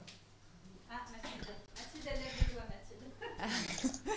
Allez-y pour la Suisse et je veux bien répondre après. Oui, alors, oui, je voulais juste dire peut-être que c'était pas verbalisé, mais quand on a fait le lien entre le commerce équitable et puis l'économie sociale et solidaire, c'est une façon aussi de mettre le lien entre le fait que le commerce équitable, il agit dans le commerce international, mais il appartient à la même famille de structures de l'économie sociale et solidaire qu'on a en Suisse, comme typiquement des projets de circuits courts avec des coopératives de producteurs locaux. Et ça va être vraiment la clé du débat qu'on va faire au mois de septembre, le 3 septembre, dans le cadre d'Alternativa. Parce que c'est vraiment cette réflexion de dire, mais les produits de commerce équitable, ils sont importés, mais on a aussi des producteurs locaux qui subissent aujourd'hui aussi l'impact de cette mondialisation libérale qui met en danger leur survie parce qu'ils n'arrivent pas à travailler et puis avoir assez de rémunération pour continuer leur activité. Donc oui, ça fait partie d'une des grosses réflexions de cette campagne, mais qu'on va aborder petit à petit dans les deux prochaines années. Alors, oui, peut-être juste aussi une précision, mais je vais laisser ensuite la parole à Mathilde. On a quand même un produit emblématique en Suisse, c'est le chocolat, et le chocolat au lait. Et là, finalement, il nous faut du cacao qui forcément viendra des pays tropicaux. Et puis par contre, il y a vraiment toute une question de revalorisation des produits laitiers en Suisse avec un prix qui s'effondre pour les producteurs. Donc je pense que là, il y a des enjeux très importants. Mathilde Brochard. Oui, je voulais juste, je suis d'accord avec ce qui vient de se dire sur les liens aussi entre l'équitable et puis toute l'économie sociale et solidaire en général. Juste apporter une petite précision aussi. Nous, on dit souvent, quand c'est possible, bio, local et équitable. C'est le but des produits dans l'idéal. Après, attention, c'est pas parce que c'est local que c'est forcément bien, dans le sens où, en fait, si on a du local qui a été produit en monoculture intensive, en fait, dans ces cas-là, il vaut mieux parfois des systèmes de production qui viennent de plus loin et qui sont originaires du pays dans lequel vient le produit, mais qui aura été produit en agriculture biologique ou en système agroforestier. Je prends l'exemple, par exemple, en France, on a là des cultures de quinoa qui se développent en Bretagne, donc c'est un peu curieux. Alors, autant vous dire que du quinoa produit en Bretagne, c'est peut-être local, mais il vaut mieux du quinoa bio du Pérou, clairement, que du quinoa local de Bretagne. Parce qu'en termes d'émissions de gaz à effet de serre, ce qu'il y a derrière, c'est pas le transport qui est... on est en train d'essayer d'avoir un peu des chiffres sur le transport là-dessus, mais on commence à avoir des données sur le fait que, clairement, c'est 10 fois plus contributeur en termes d'émissions de gaz à effet de serre, le système de production, que le transport de quelque chose qui aurait été produit à moindre coût climatique. Merci. Claire ? Oui, c'est un thème à l'ordre du jour. Nous disons consommons régional, de saison et équitable, en choisissant les meilleurs, ce qui se fait de mieux dans chaque cas, comme Mathilde vient de le dire. Et puis... Oui, c'est un thème qui est absolument en débat. Est-ce qu'on va intégrer le local ? Comment intégrer ? Comment faire le lien entre le local et l'équitable. C'est pour ça qu'on dit souvent ici, effectivement, bio et local. Hein, c'est un peu cette idée-là. Oui, c'est exactement ça. Encore une fois, merci Mathilde, parce que on est en plein dans l'enjeu de ces votations de juin en Suisse, et parce que quand je disais, attention, il ne faut pas prendre en compte qu'une seule limite, mais les prendre ensemble, parce que c'est vrai que si on se focalise uniquement sur un bilan carbone et qu'on laisse de côté le reste, eh bien, on passe à côté. D'autant plus que la résilience des sols et des modes de production agricole respectueux, que ce soit ici ou ailleurs, vont ensuite permettre de mieux capter le carbone et d'être plus résilient aux conséquences du réchauffement climatique. Donc en fait, c'est vraiment un tout, et on ne devrait pas devoir choisir entre local et bio. On a besoin vraiment des deux. Bio, ou disons qui justement se passe le plus possible, idéalement complètement, des fameux pesticides de synthèse qui justement détruisent la fertilité des sols et ont tous ces impacts aussi sur la santé. Et d'ailleurs, je reviens aussi là-dessus, parce que c'est vrai que ça n'a pas été beaucoup mentionné, mais l'impact sur la santé des producteurs dans nos pays est quand même très important. Souvent, on oublie de le rappeler. Et dans les pays du Sud, c'est même encore plus dramatique, puisque des pesticides de synthèse extrêmement agressifs, interdits en Europe, interdits en Suisse, continuent d'être utilisés dans ces pays-là, avec des effets mais désastreux sur la santé de ces populations-là. Merci. J'ai une question à Tristan. En fait, on se rend compte qu'ici, en Suisse, ici en France, on a toujours de la peine en fait, à gérer les questions liées au dérèglement climatique, à agir. Alors, quand on est au Sud, comme vous l'êtes, est-ce que vraiment on peut avoir une action qui soit significative ? Pour réduire son empreinte sur le climat? Oui.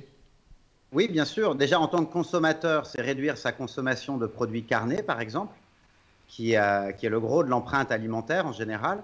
Et puis sinon, pour agir en tant que professionnel, nous, bien sûr, on plante des arbres, on développe des pratiques d'agriculture régénérative, mais on le fait aussi en France, on a oublié de le dire, mais on plante aussi en France, en Suisse, en Angleterre, enfin dans toute l'Europe.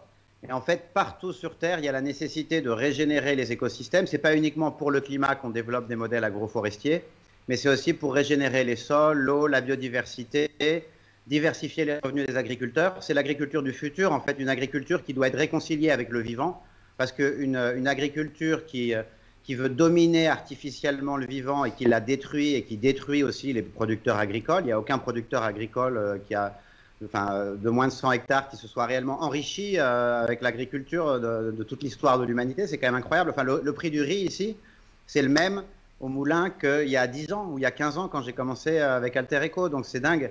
Alors que le prix de tous les autres produits de consommation, bien sûr, ont beaucoup plus fortement augmenté. Donc on peut agir partout et on peut agir localement à son niveau, au niveau de sa consommation, et puis aussi en s'engageant, en réduisant son empreinte ou en participant à des projets comme ça de reforestation, d'agroforesterie, d'agriculture régénérative. Et par rapport au débat, en effet, privilégier des produits locaux, de saison, bio, et pour ceux qui veulent toujours des produits exotiques, du café. C'est sûr que certains préfèrent peut-être le café à la chicorée, mais sinon la chicorée bio est excellente et en plus meilleure pour la santé. Ou sinon le café équitable d'une coopérative. Ouais. Alors vous savez qu'ici, il y a toujours ce débat entre informer, sensibiliser et vendre. Vous avez choisi plutôt, en tout cas avec Alter Eco, l'idée de la vente. Mais est-ce qu'en vendant, je ne sais pas moi, quelques pour mille du cacao et du chocolat qui se vend en France, est-ce que vous avez vraiment un véritable levier sur tout ce qui concerne le dérèglement climatique et le commerce équitable? Non, chaque jour, 10 millions d'arbres sont coupés et nous, avec Pur Projet, en 10 ans, on en a planté 18 millions, donc à peine 2 jours. Et puis, ce qu'on replante n'a rien à voir avec ce qui a été coupé, donc le bilan est extrêmement déficitaire. Et il y a très peu de Pur Projet sur Terre.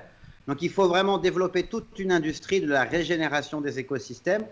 Et de la même manière, pour le commerce équitable, il faut passer à l'échelle. Alors sur le café, la Suisse est le meilleur exemple, puisque vous êtes le plus gros consommateur par habitant de produits équitables, avec des distributeurs aussi qui sont assez engagés, et puis une capacité à développer ça. Donc c'est un bon modèle, mais en effet, il y a encore beaucoup à faire. Je pense que, de mon point de vue, le commerce équitable, au moins, ce qu'il crée, c'est un débat.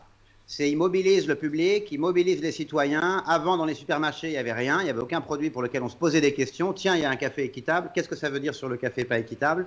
Et on voit que d'ailleurs, il y a énormément d'innovations sociales et environnementales sur le café, peut-être parce que c'est le café équitable qui a lancé ça, et maintenant, donc, il y a du bio, il y a du carbone compensé, etc. Donc, il y a aussi à boire et à manger, mais en tout cas, c'est bien, il y a une dynamique. Et je pense qu'il faut comme ça une ébullition d'activités. Et le commerce équitable a ça, chez les producteurs, il crée une dynamique de développement, il crée l'espoir, et chez les consommateurs, il crée un débat sociétal où on se dit, tiens, la manière dont je consomme peut impacter les gens et l'environnement, donc je réfléchis à ma consommation. Merci.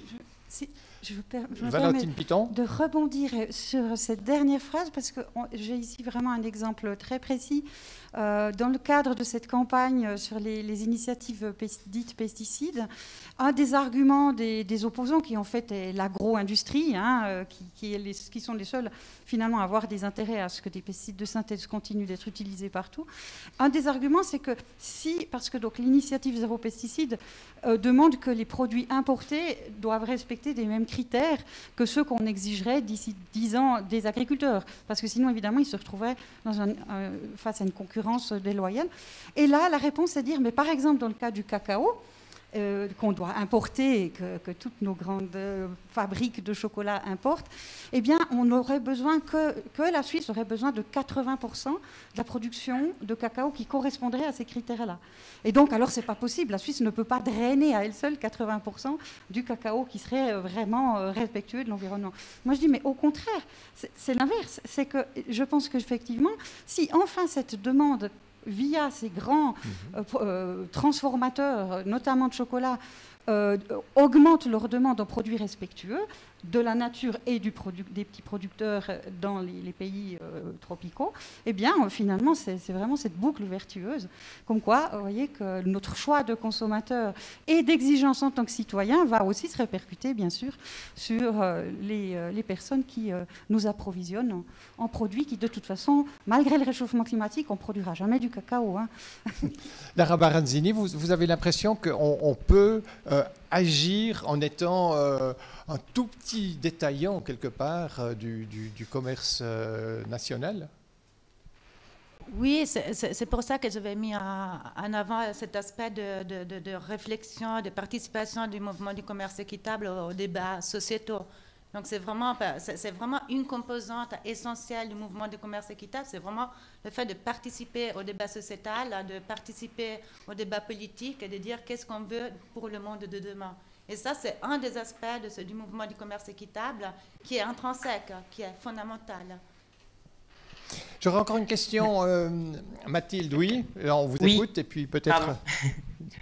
Oui, non, je voulais juste rebondir sur ce qui vient d'être dit. Je suis tout à fait d'accord avec le fait que le commerce équitable, c'est un mouvement qui n'a pas attendu qu'il y ait un marché pour créer des...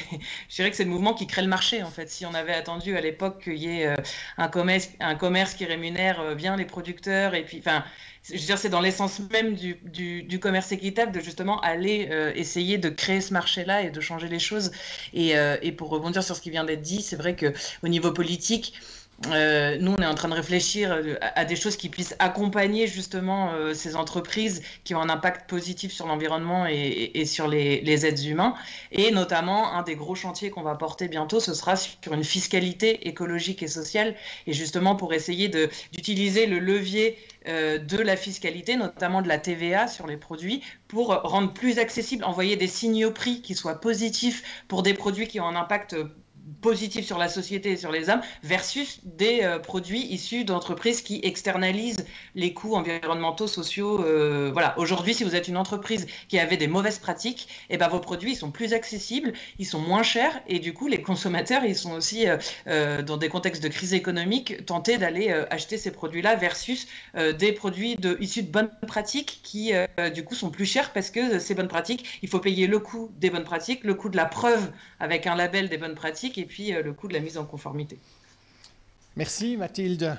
Claire, quand on dit commerce, développement durable, on pense d'une part évidemment aux aspects sociaux, aux aspects environnementaux et aux aspects économiques. Et il y a forcément une tension entre ces trois aspects, environnement, social et économie. Comment est-ce qu'on réussit à gérer ça, cette tension, alors qu'on sait que les milieux économiques, au fond, mettent l'accent sur l'économie d'abord, le politique va mettre l'accent sur le politique d'abord. Nous, comment est-ce qu'on fait?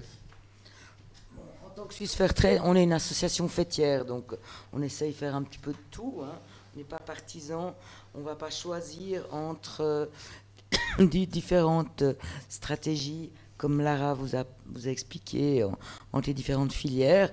Donc, Suisse Fairtrade représente les différents types de concevoir le commerce équitable. C'est très large, hein. Effectivement, quand on voyait le tableau, c'est vraiment... Alors, il y a tout un travail de formation qui se fait avec les élèves. On est souvent présent dans les écoles ou dans d'autres associations.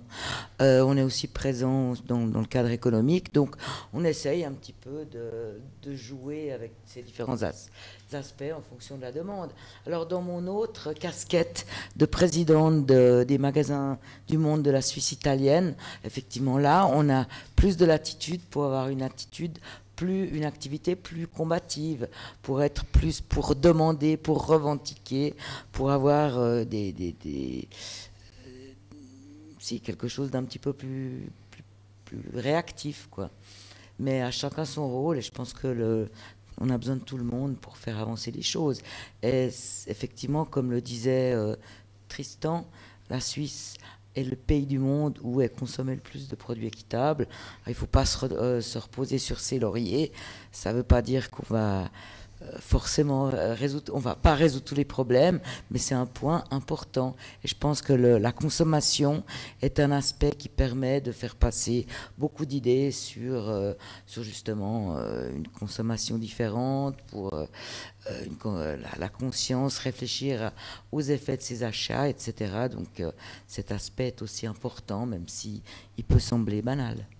Merci beaucoup. On va s'arrêter là avec, je vous propose une phrase pour chacun d'entre vous, mais pas plus qu'une phrase, sur un peu ce que vous retirez de cet échange d'aujourd'hui. Mathilde, en une phrase, qu'est-ce que vous retirez de cet échange? Eh bien, je retire consommons équitable pour agir sur plusieurs défis en même temps, quoi. Vraiment l'approche systémique et holistique du commerce équitable comme contribution aux enjeux actuels. Voilà, approche systémique et holistique. Merci Mathilde. Tristan Lecomte. Moi, je dirais convergence et complémentarité des acteurs pour réussir ensemble. Merci beaucoup. Voilà. Merci beaucoup. Claire, une phrase. Qu'est-ce que vous retirez de cet échange?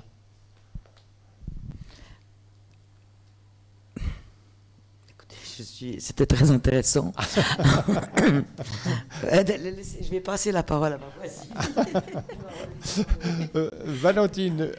Oui, moi, ce que je relèverais, effectivement, c'est que c'est notamment ce qu'on est en train de faire en ce moment qui est fondamental, parce que ça participe à la mise en, déjà la mise en réseau, le fait qu'on identifie les différents enjeux, les différents niveaux d'action possibles. On se rassure aussi en se disant, voilà, on est plusieurs personnes de différents horizons à partager les mêmes objectifs. Il y a la naissance de cette conscience à la fois écologique et sociale qui fait son chemin. Et puis effectivement, les gens et les écosystèmes sont résilients. Il est beaucoup trop tard pour ne pas agir, mais beaucoup trop tôt pour baisser les bras. Moi, j'aime bien terminer avec ça, parce qu'on a besoin maintenant de messages positifs en disant on peut faire des choses. Et puis on le voit que le commerce équitable, en tout cas dans son acception forte, avec des acteurs sur le terrain qui s'assurent qu'il s'agit de véritablement de durabilité, eh bien c'est une des solutions indéniablement. Merci beaucoup. Vous êtes une véritable élève de Proust, parce qu'il n'y a eu qu'une seule phrase, mais qui était développée. Lara. Moi, je dirais surtout l'idée de coopérer quand on défend et puis on a le même but qu'on veut atteindre, le fait de se mettre ensemble, collaborer, coopérer, ça peut vraiment faire changer à l'échelle. Et puis, je voulais juste en profiter pour remercier Arnaud qui s'occupe de toute la technique de cette table ronde. Un chapeau, visuel, magnifique un travail. Chapeau, merci beaucoup. Merci beaucoup. Je rappelle peut-être trois sites sur lesquels vous pouvez aller ces prochains jours. D'abord, la quinzaine commerciale, la quinzaine du commerce équitable. Si vous tapez quinzaine commerce équitable en France, vous aurez toute une série de manifestations qui débutent dès aujourd'hui. C'est bien ça, Mathilde, hein? Nous avons aussi le site... La Journée mondiale du commerce équitable. Qui aura lieu samedi. Donc là aussi, sur notre site, vous trouverez différentes informations. Juste, moi, pas laisser dire ma phrase que j'ai pas trouvée tout de suite. Ah, excusez-moi, Claire. Non, mais ça fait rien. Les savoirs de tout le monde sont utiles, doivent être partagés. Et des manifestations comme celle d'aujourd'hui sont importantes parce qu'elles permettent d'échanger et de faire comprendre un peu à tous les acteurs de la chaîne, du consommateur à celui qui travaille plus près du terrain, de comprendre un petit peu comment ensemble on peut répondre aux enjeux actuels les plus graves d'une manière positive. Merci beaucoup. Et puis, Lara, demain soir, à la médiathèque de Sion, dès 19h, ça sera aussi en ligne? Ça sera aussi en ligne. Merci beaucoup. Merci à tout le monde. Merci à vous qui nous avez suivis sur Internet. Merci à vous qui êtes venus et à une prochaine, sans doute. Merci encore. Merci beaucoup. Au revoir, Tristan. Au revoir, Mathilde. Au revoir, à bientôt. Merci. Bonne suite. Tristan, merci. il va être le moment bientôt de vous coucher, je pense. C'est fait. Au revoir Mathilde, merci encore. Au revoir, merci beaucoup.